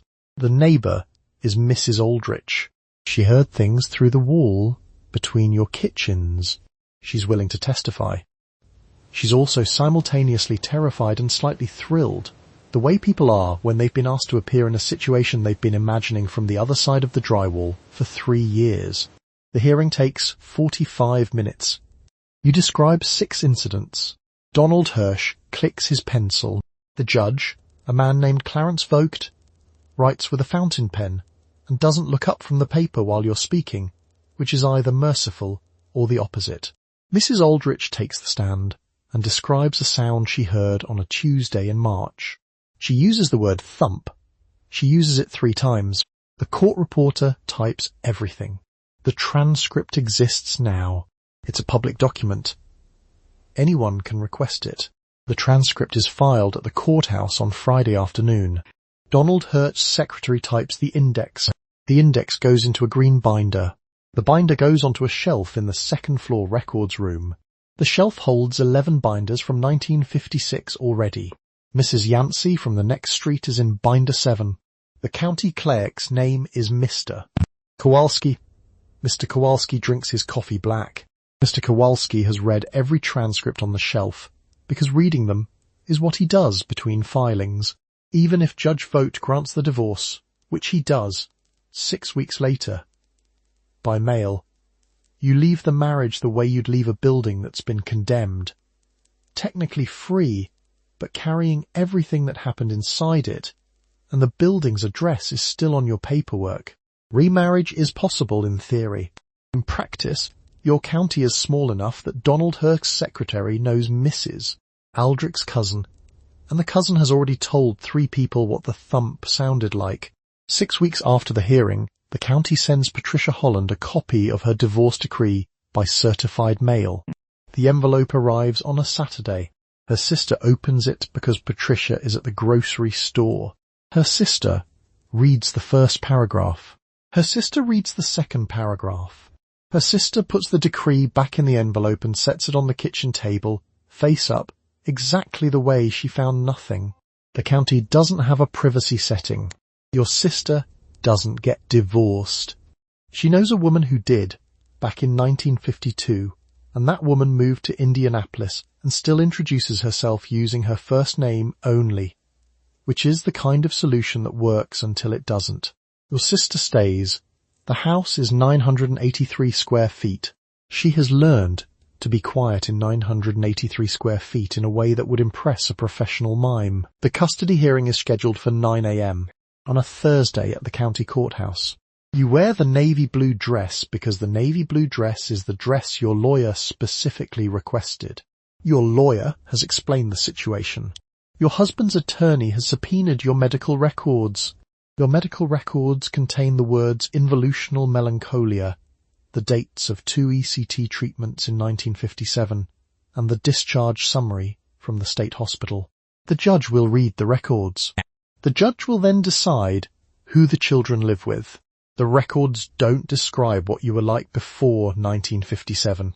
They don't include the Tuesday morning your husband committed you, the drive to the hospital in the Buick, or the intake nurse who wrote down his account of things and not yours. They don't include the fact that no one asked you to sign anything, because in this state, in 1957, no one needed to. The form had a line for the husband's signature. The form was complete. Your lawyer's name is Gerald, and Gerald is doing his best. He smooths the same page of notes 3 times with the flat of his hand, the way a man does when he's already calculated the odds and doesn't want to say them out loud. He tells you to appear calm. He tells you to appear warm. He tells you to appear stable. He tells you to appear, essentially, like someone who was never in the hospital, which is a difficult appearance to maintain when the hospital is in the evidence folder. The courtroom isn't unfriendly. It's just indifferent, which is basically the same thing. The ceiling fan turns. The clerk's typewriter ticks. Your husband sits at the other table in a grey suit that says, reliable, employed, unmedicated. He looks like a Sears catalogue page. You look like a woman who has been told 3 times this morning to appear calm. The children's names are Daniel 7 and Ruth 4. Ruth still calls for you at night. Daniel has learned not to ask questions about last year.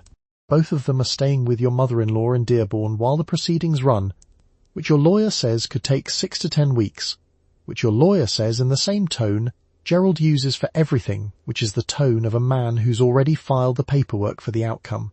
The DSM-I, published in 1952, lists involutional melancholia under the psychotic disorders, not the mild ones, the psychotic ones. The judge doesn't need to be a psychiatrist to read that word. The word does the work by itself. The Miltown bottle from your kitchen is in the evidence folder now. Dr. Harmon turned over your records on the Tuesday before the hearing. The records include the prescription dates, the dosages, the refill schedule, and the fact that you took the medication as prescribed for 16 months. The Miltown bottle was the bottle a doctor told you to take. The Miltown bottle is now an exhibit, which is basically a TripAdvisor review of your nervous system, and the reviewer gave it 1 star. Gerald Stans. He argues that involutional melancholia was a recognized condition, that you received treatment, that you've been the children's primary caregiver for the entirety of their lives. All of this is true. The truth has a slight disadvantage in that the evidence folder also contains the discharge summary, which uses the phrase ongoing instability in the 3rd paragraph, which is the kind of phrase that echoes in a wood-panelled room with a ceiling fan. The judge takes the folder home that evening to finish reading it. You sit in your mother's kitchen in the navy blue dress and drink a cup of coffee that goes cold before you remember to drink it. The dress your lawyer requested. The records your husband subpoenaed. The signature he didn't need your permission to provide. Ruth is in Dearborn. Daniel has learned not to ask. The coffee sits there, cooling on its own schedule, completely unbothered by any of this. You work in a federal building on Pennsylvania Avenue. On a Tuesday in 1953, 2 months after Executive Order 10450 takes effect, your supervisor's secretary asks you to come to a meeting at 3 p.m. The meeting is in a small room with a metal desk and 2 chairs and a glass of water on the desk that is not for you. There are 2 men in the room. The men ask you about your roommate and your social activities and a particular bar in the West Village. You are not offered the water. Executive Order 10450 is Eisenhower's security directive. It lists the grounds for federal employment review. The list includes communist sympathies, criminal records, and, sitting right there between them, sexual perversion. Not an accusation. A category. The form already has a box for it. Between 1947 and 1961, approximately 5,000 federal employees are discharged for suspected homosexuality. The discharge letters don't say homosexual. They say security risk, or suitability concern, or failure to meet the standards of federal employment. The letter is precise and totally uninformative. It's basically a Yelp review that ends your career and declines to specify what you ordered. The 2 men have a folder. Your name is on the Folders tab in typed letters. One man holds a pen. The other holds nothing and is somehow the more frightening of the 2 for it. The man with the pen asks if you've ever been to the bar on a Tuesday. You say you don't recall. He writes something down. Whatever he writes, it doesn't help you. The pen has already decided. Your roommate Carol, who ironed on Sunday evenings with the television on and kept a ceramic rooster on the kitchen windowsill, is in an identical room on a different floor right now. You don't know that yet. Carol is also not being offered the water. The Daughters of Bilitis, founded in San Francisco in 1955, has a newsletter called The Ladder. It reaches roughly 500 subscribers by 1958. The subscription list is kept extremely private, which makes it the least Substack-like Substack in American history. The Ladder publishes advice on how to present yourself in public so that nobody asks questions. It publishes it often. The advice is thorough and exhausting and necessary. Monas in San Francisco has been operating since 1936. Police walk through on a rotation. The rotation is regular enough that the bartender, a woman named Dottie who keeps a cloth draped over her left shoulder at all times, for no discernible reason, knows the schedule. Dottie refills your glass slightly before the door opens and slightly after it closes. She doesn't look up either time. Back in the small room on Pennsylvania Avenue, the meeting wraps in under 20 minutes. The man without the pen tells you you'll be notified of next steps. There are no next steps that help you. You walk back to your desk. Your in-tray has 2 memos in it. You file them. You do not tell anyone what the meeting was about, because there's no version of that sentence that ends well. Your clearance is suspended by Friday. The letter arrives at your home address on the following Tuesday. It's 2 paragraphs long, The second paragraph thanks you for your service. The water is still on the desk when the next person comes in. You enter Mona's through the alley door, not the front, because the front door is watched. The doorman is a woman named Frankie. Frankie remembers your face from last week and the week before that, and she nods you in without saying anything. The bar is dim. The booths are red vinyl, recently reupholstered. The jukebox is playing a song from 1947, because the jukebox has not been updated since 1947. There are 43 women in the room, and not a single one of them is wearing a ring. Dottie is behind the bar. She's already pouring before you sit down, which tells you she saw you come in through the back and clocked your face before you clocked hers. She sets the glass down without looking at you directly, which isn't coldness. It's the opposite of coldness. It's the specific warmth of a place where everyone already knows not to make eye contact near windows. The San Francisco Police Department knows about Mona's. Huge. This isn't a secret. The SFPD has always known about Monas, in the same way a cat knows about the mouse. Not acting isn't the same as not knowing. The raids come on a schedule that isn't posted anywhere but that everyone seems to have memorized anyway. A Tuesday in October, a Saturday before a long weekend. Frankie counts the plainclothes officers the way a librarian counts overdue returns, quietly, accurately, without obvious alarm. The legal exposure isn't theoretical. California's 1949 vagrancy statute includes sexual psychopaths as a specific category, which sounds like it means something clinical and doesn't. It means you. It means the women in red vinyl booths.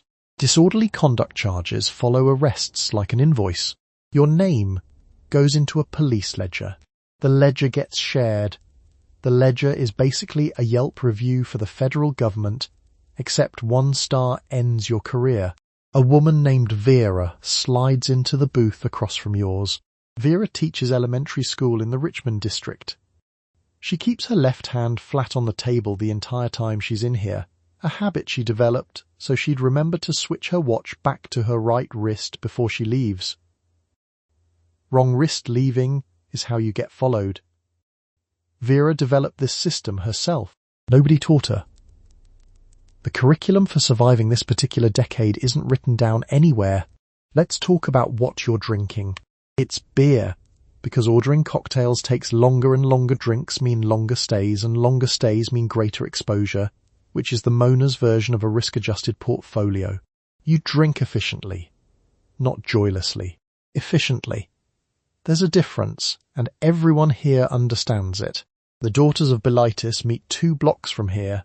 The Ladder, their newsletter, gets mailed in a plain envelope with no return address, which is basically a subscription service designed on the assumption that your mailman is an informant. He might be.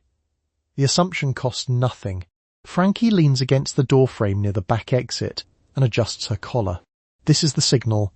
Not a word. Just the collar. 43 women make small, unhurried movements toward coats, toward purses, toward nothing in particular. The jukebox keeps playing the 1947 song. The song doesn't know what's happening. The song doesn't need to. You finish the beer. You put on your coat. You leave through the alley the same way you came in, and on the street you are nobody specific. Just a woman walking somewhere at night, which is not a crime, which is the only legal protection you currently have. You wake up Sunday morning to the sound of the newspaper landing on the porch. You bring it inside. You make coffee. You unfold the local section, and on page 7, in a list of arrests from a police raid on Monas at 11:42 the previous Friday night, your name is printed in 7-point type, along with your address, your age, and your employer. You read it twice. You set the paper down. You finish making coffee. The phone has not rung yet. The phone will ring in 4 hours. The list has 11 names on it. 7-point type is small. It doesn't feel small. Your neighbour across the street gets the same paper. Your mother gets it delivered to her kitchen table in Daly City every Sunday at 6:15. Your principal gets it. The San Francisco Chronicle didn't invent the practice of printing arrest names. Every mid-century American newspaper did it, on principle, because an arrest was a matter of public record, and a matter of public record was a matter of public interest. The paper has an opinion about what the public finds interesting. The opinion fits neatly in 7-point type. Your employer is listed as San Francisco Unified School District. That detail is not an accident. The reporter copied the booking form. The booking form had a field. You filled it in honestly, because you didn't know there would be a list, and you didn't know the list would run on page 7, and you didn't know that 7-point type would feel exactly like a public address system. Let's talk about what happens next. Not immediately next. The phone call is still 4 hours away, but structurally next, which takes approximately 6 business days. There's a meeting with your principal. The meeting is described as a conversation. The word conversation is doing a lot of work in that sentence. You don't lose your job in the meeting. You lose it in a letter dated the following Thursday, citing conduct unbecoming a public employee under California Education Code, Section 1320-202, which had been updated in 1952 to include a provision about moral turpitude. The code doesn't define moral turpitude. It doesn't need to. It has your employer and your address already.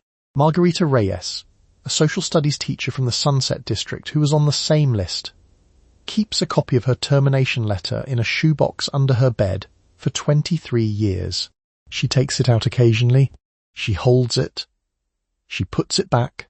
The shoebox doesn't close the way it used to.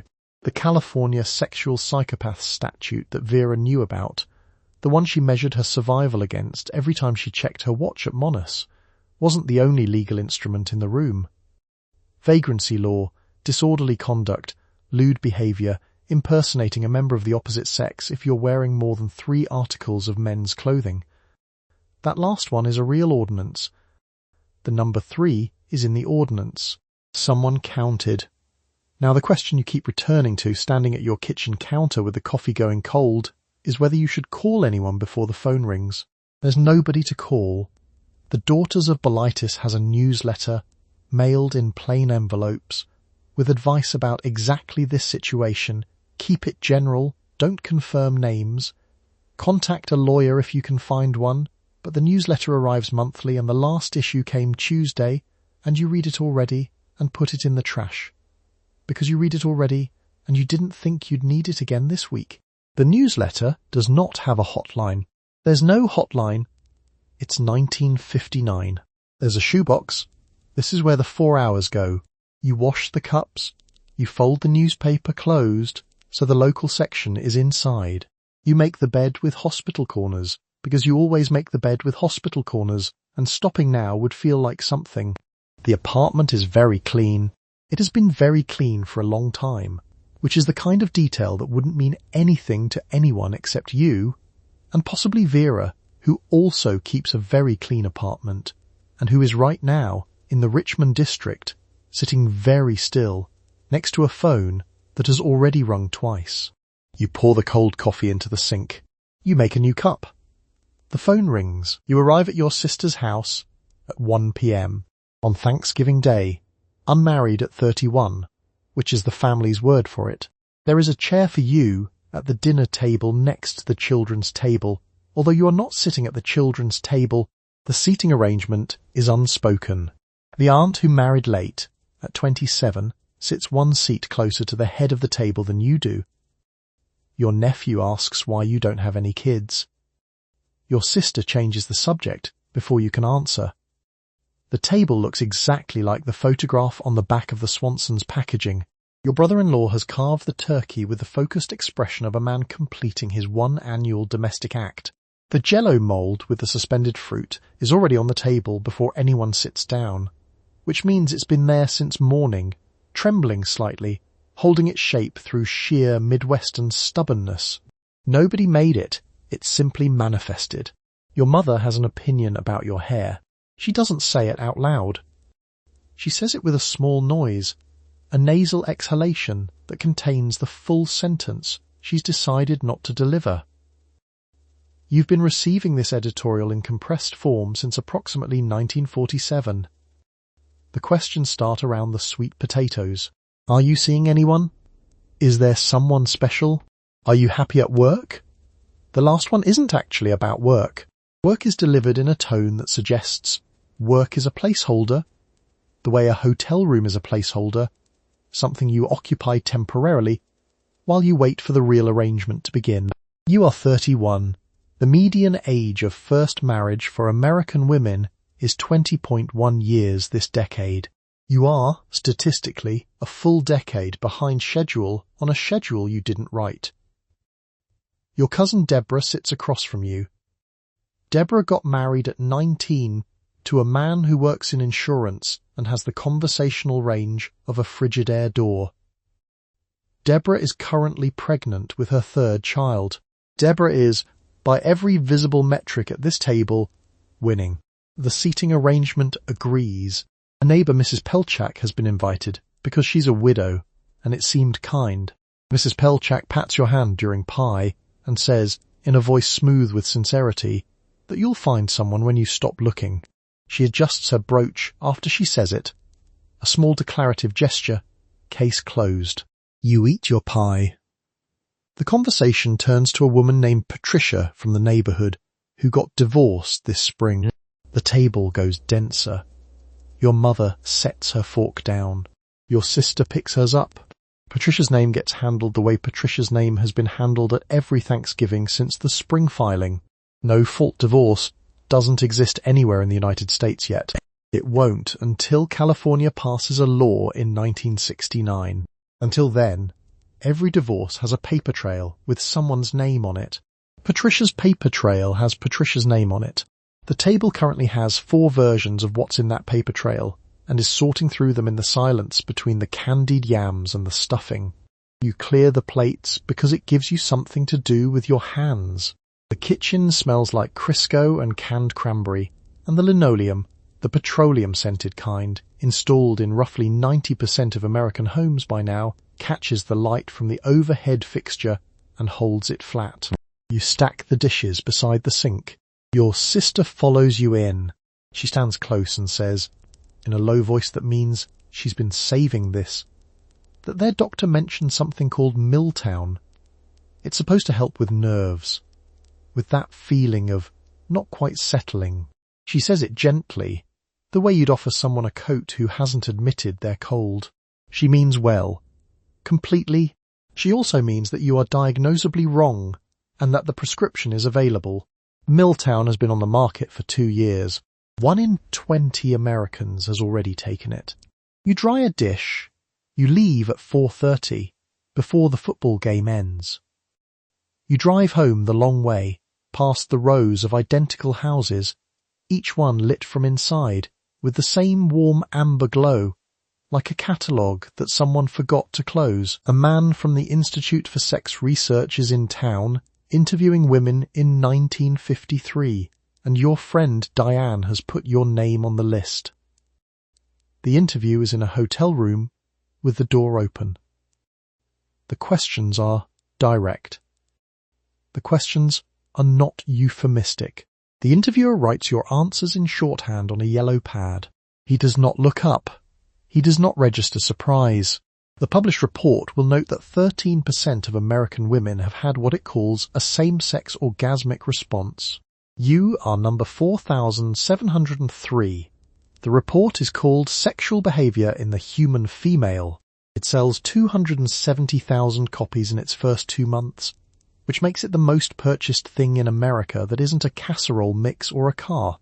Alfred Kinsey has been running these interviews since the 1930s, and his team has collected about 18,000 sexual histories by the time your yellow pad entry gets added to the pile. The methodology is careful. The shorthand is encrypted. Your name isn't in it. The interviewer's name is Clarence, and he hands you a glass of water before the questions begin, then sets the glass on a side table and forgets it's there for the next 40 minutes. He has a very good poker face. He has the best poker face you've ever seen on another human being. You tell him something that you've never said out loud before, and he writes it down and says, "And before that?" The data, once published, makes a lot of people very unhappy. 28% of women report same-sex erotic response of some kind. 13% report same-sex orgasm. These numbers arrive in suburban America like an uninvited guest who takes off his coat and sits down and clearly plans to stay. The numbers are from real interviews with real women. That's the part that's hard to argue with. So instead, people argue with the funding. The Rockefeller Foundation terminates Kinsey's grant in 1954. There's no formal accusation. There's no published finding of methodological error. The money stops, which is basically a one-star Yelp review with a budget line attached. Congress had been applying pressure for months. Congressman Louis Heller calls the report a sordid document that tears down basic moral standards. The report does not respond to this characterization. The report is a book. Books don't answer back, which is one of their better qualities.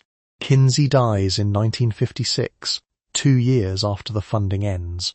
His health had been declining.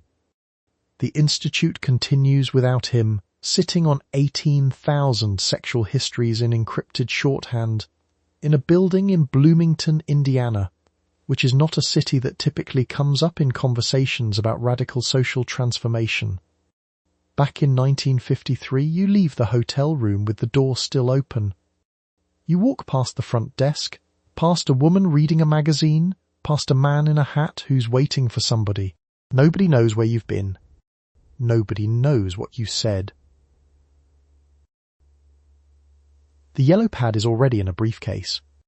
Clarence has already moved on to the next name on Diana's list. The published numbers sit in bookstores in Boston and Detroit and Sacramento. They sit on kitchen tables. They sit in the back of certain desk drawers. 28% isn't a small number. Diane reads page 446 in her bedroom with the door closed. Vera reads page 446 in a bathtub, the book wrapped in a towel against the steam. Helen Riley, 3 blocks away, has page 446 underlined in pencil and the corner folded over twice. Nobody discusses page 446 at coffee.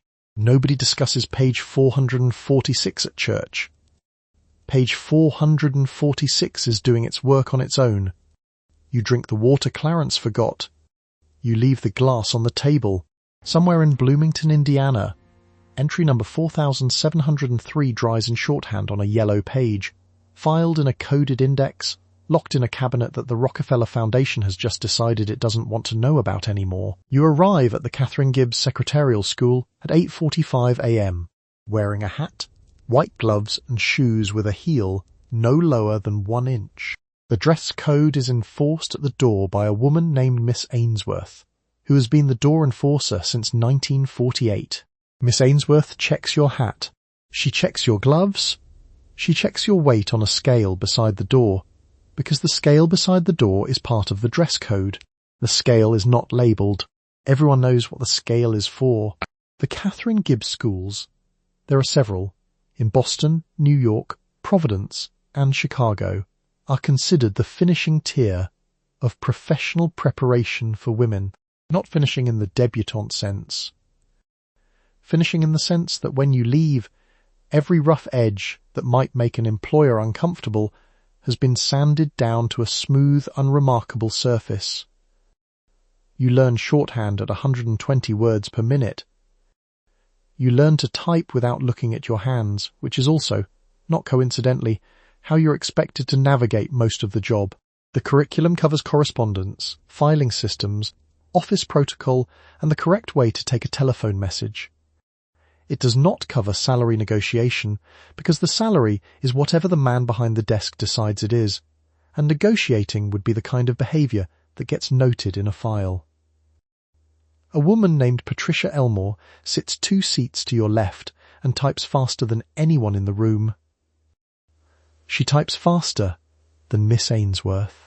She types fast enough that the carriage return sounds like punctuation. She will be placed with an insurance firm in Hartford where her supervisor will describe her in her performance review as efficient but somewhat intense.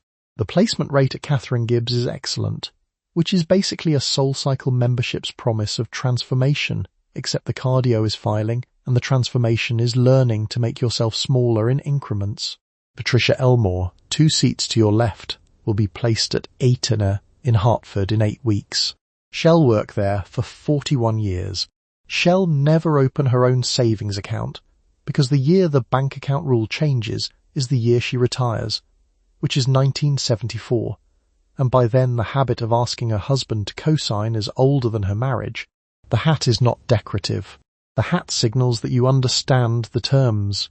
An employer seeing a Gibbs graduate walk through his door sees the hat and reads it as a complete sentence. The sentence is, she won't cause problems. Miss Ainsworth has a small notebook in her left blazer pocket. She uses it to record dress code infractions. The notebook is half full. The infractions are dated and initialed. The notebook is shown to Director Wallace at the end of every term. Director Wallace nods. Director Wallace doesn't ask to see the notebook a second time. Miss Ainsworth's nod back is precisely measured.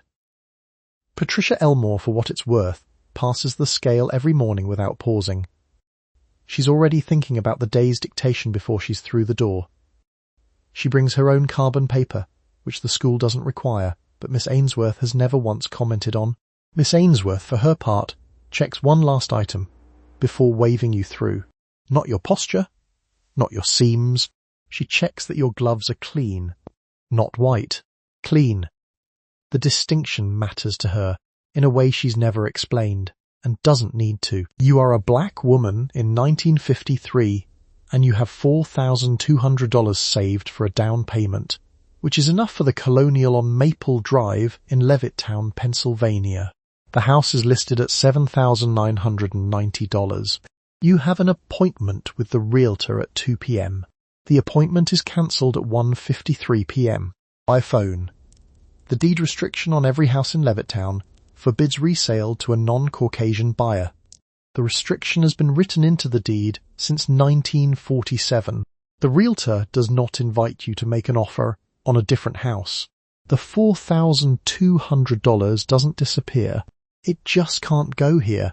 It can't go in the federally subsidized developments either, because those are drawing from the same deed template, which is basically an HOA charter written by someone who'd never met a lawyer they didn't like.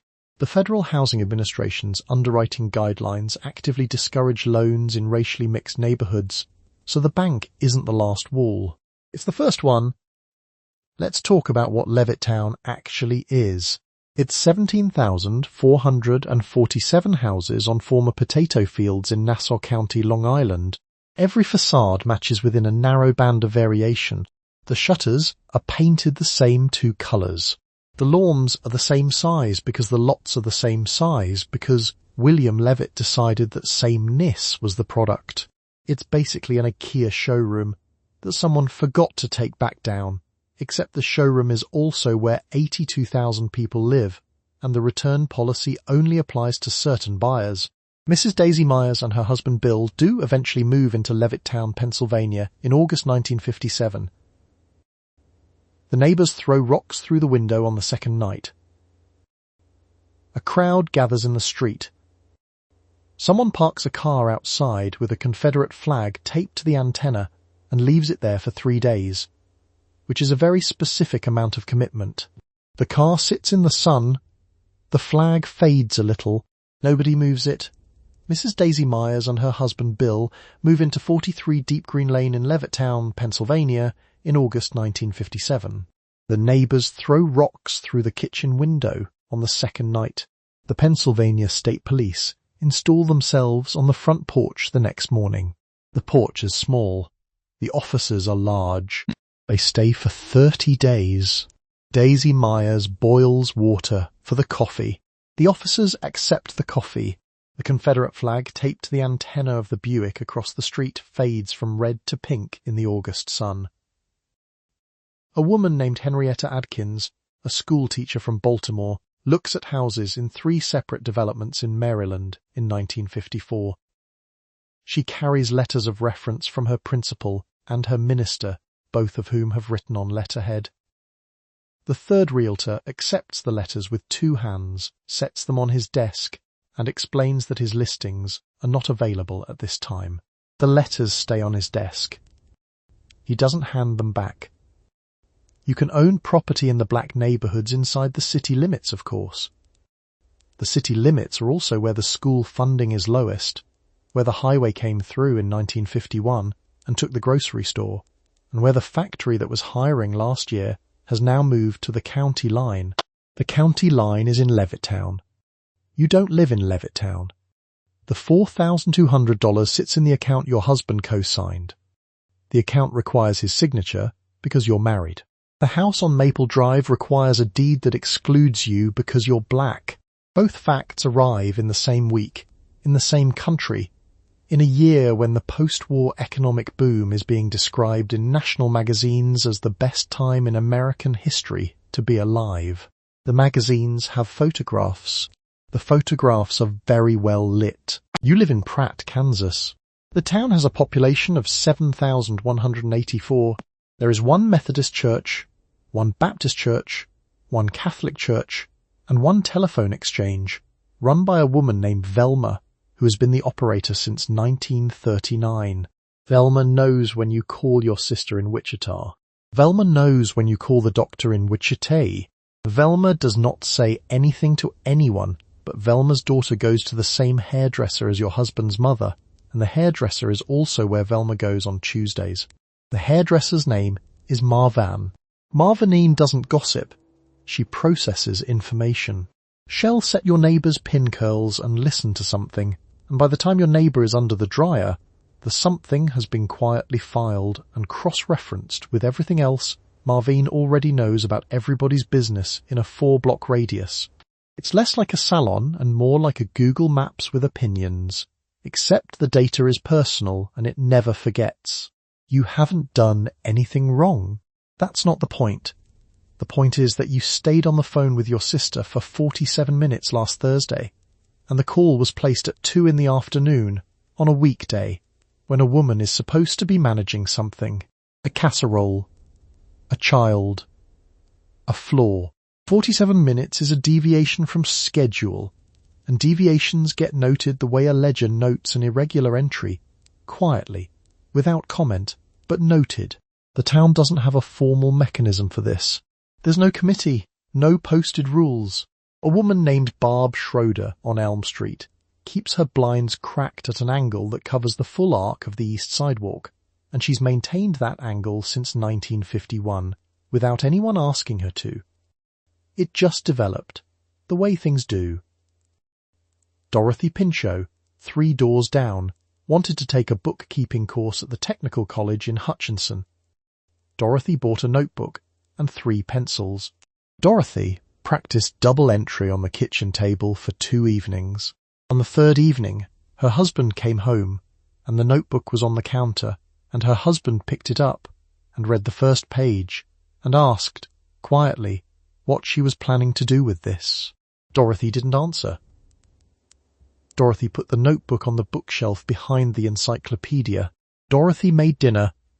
Dorothy Pinchot, 3 doors down, wanted to take a bookkeeping course at the Technical College in Hutchinson. She mentioned it at a church potluck in 1954. The response was not hostile. It was something quieter than hostile, a mild collective pause, a reassessment of Dorothy, a small recalibration of where Dorothy stood in the room. Dorothy didn't take the course. She didn't not take it because anyone told her not to. She just stopped mentioning it, and then she stopped thinking about it, and then one day she was making pimento cheese, and she couldn't remember why she'd ever wanted to go to Hutchinson. Levittown's conformity is in the deed. Pratt's conformity is in Velma's switchboard log. Velma's switchboard log is a green spiral notebook with the dates on the front and the call durations on each line. The log goes home with Velma every Friday night. Velma's husband isn't allowed to read it. Velma's daughter isn't allowed to read it. Velma reads it on Saturday mornings with her coffee, and on Tuesday she goes to Marvane's, and the log doesn't go to Marvane's, but Velma does.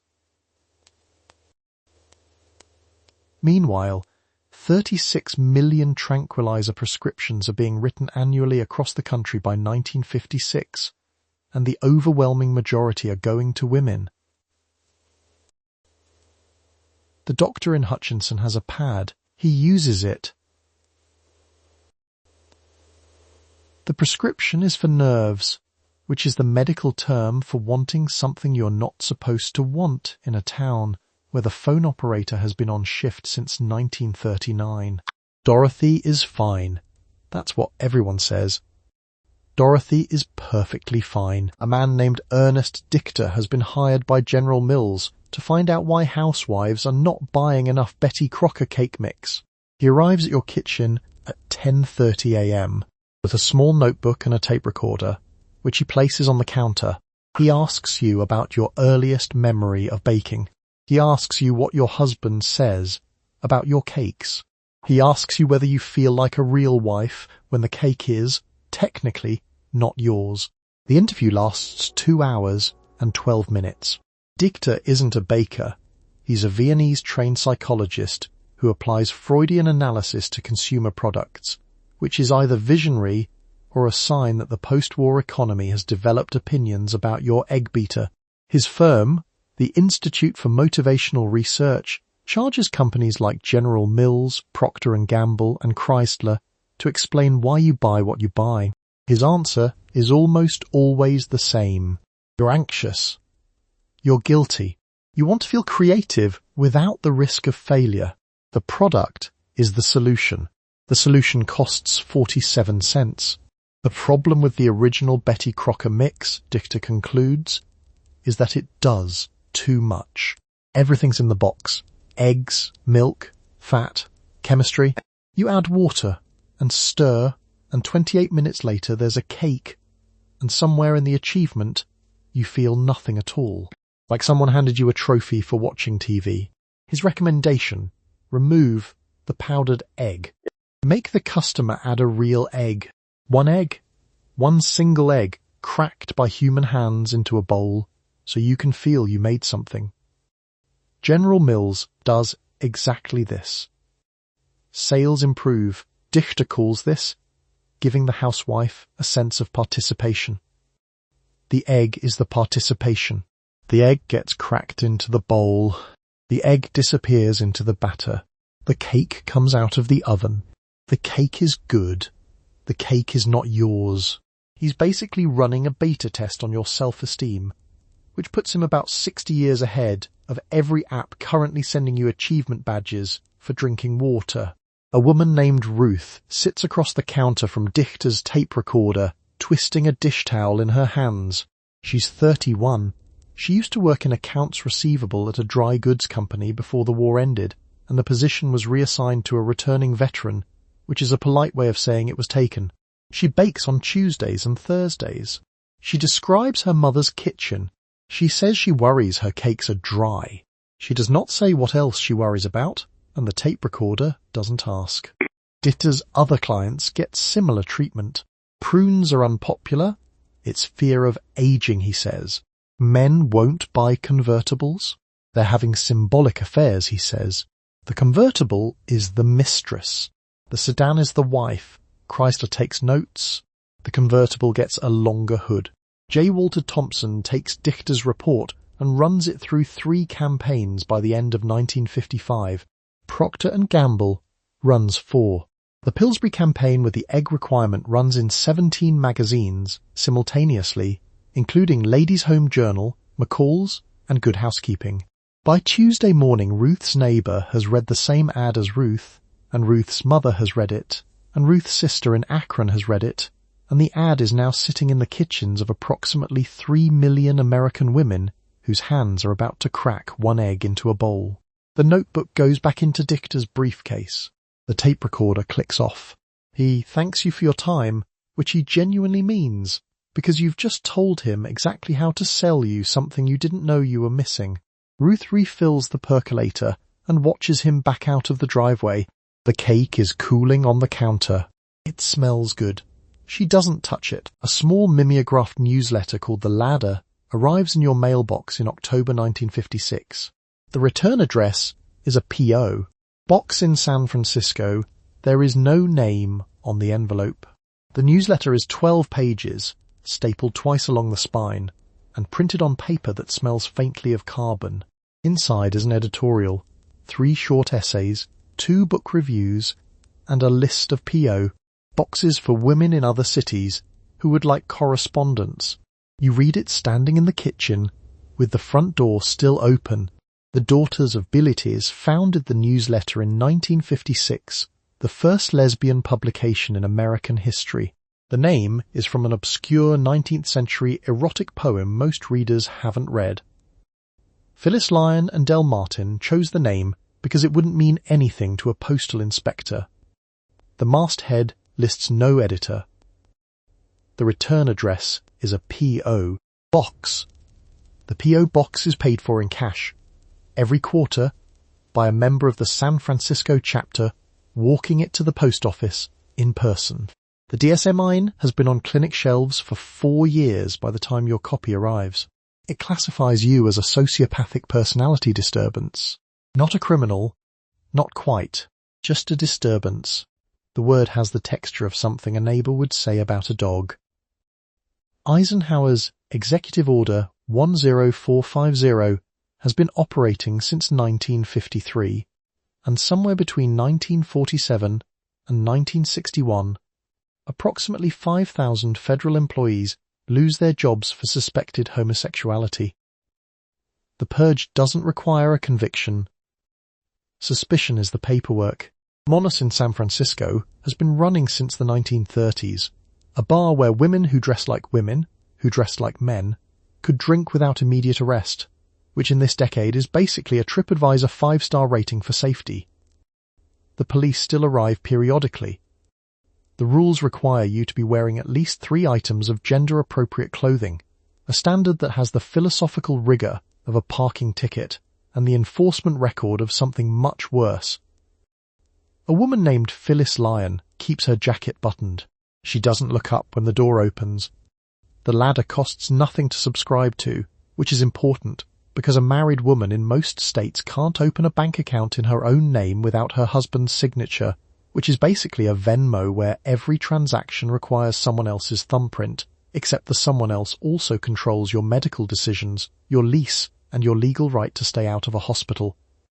The Equal Credit Opportunity Act won't arrive for another 18 years. The P.O. box system isn't paranoia, it's infrastructure. You close the front door, you fold the ladder in half and slide it between 2 cookbooks on the second shelf, the one with the spine facing inward, which is a decision you don't consciously make. Your hand just does it. The newsletter has 500 subscribers at its peak. 8 new P.O. boxes were added to the list in October.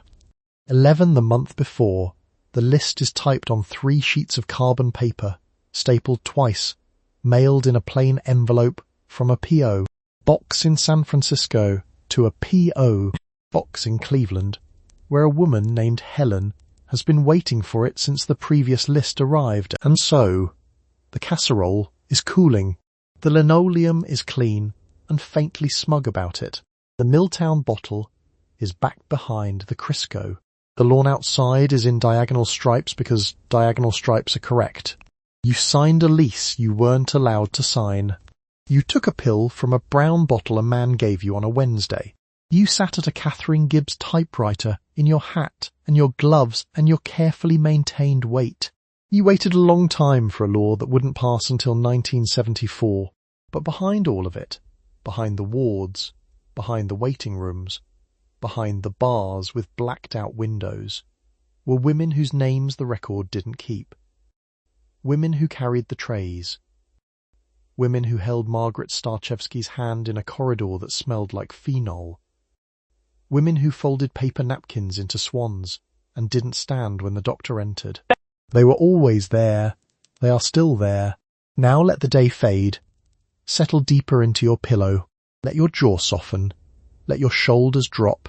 The bank account is in your own name. The lease is signed by your hand. The door locks from the inside. Sleep tight.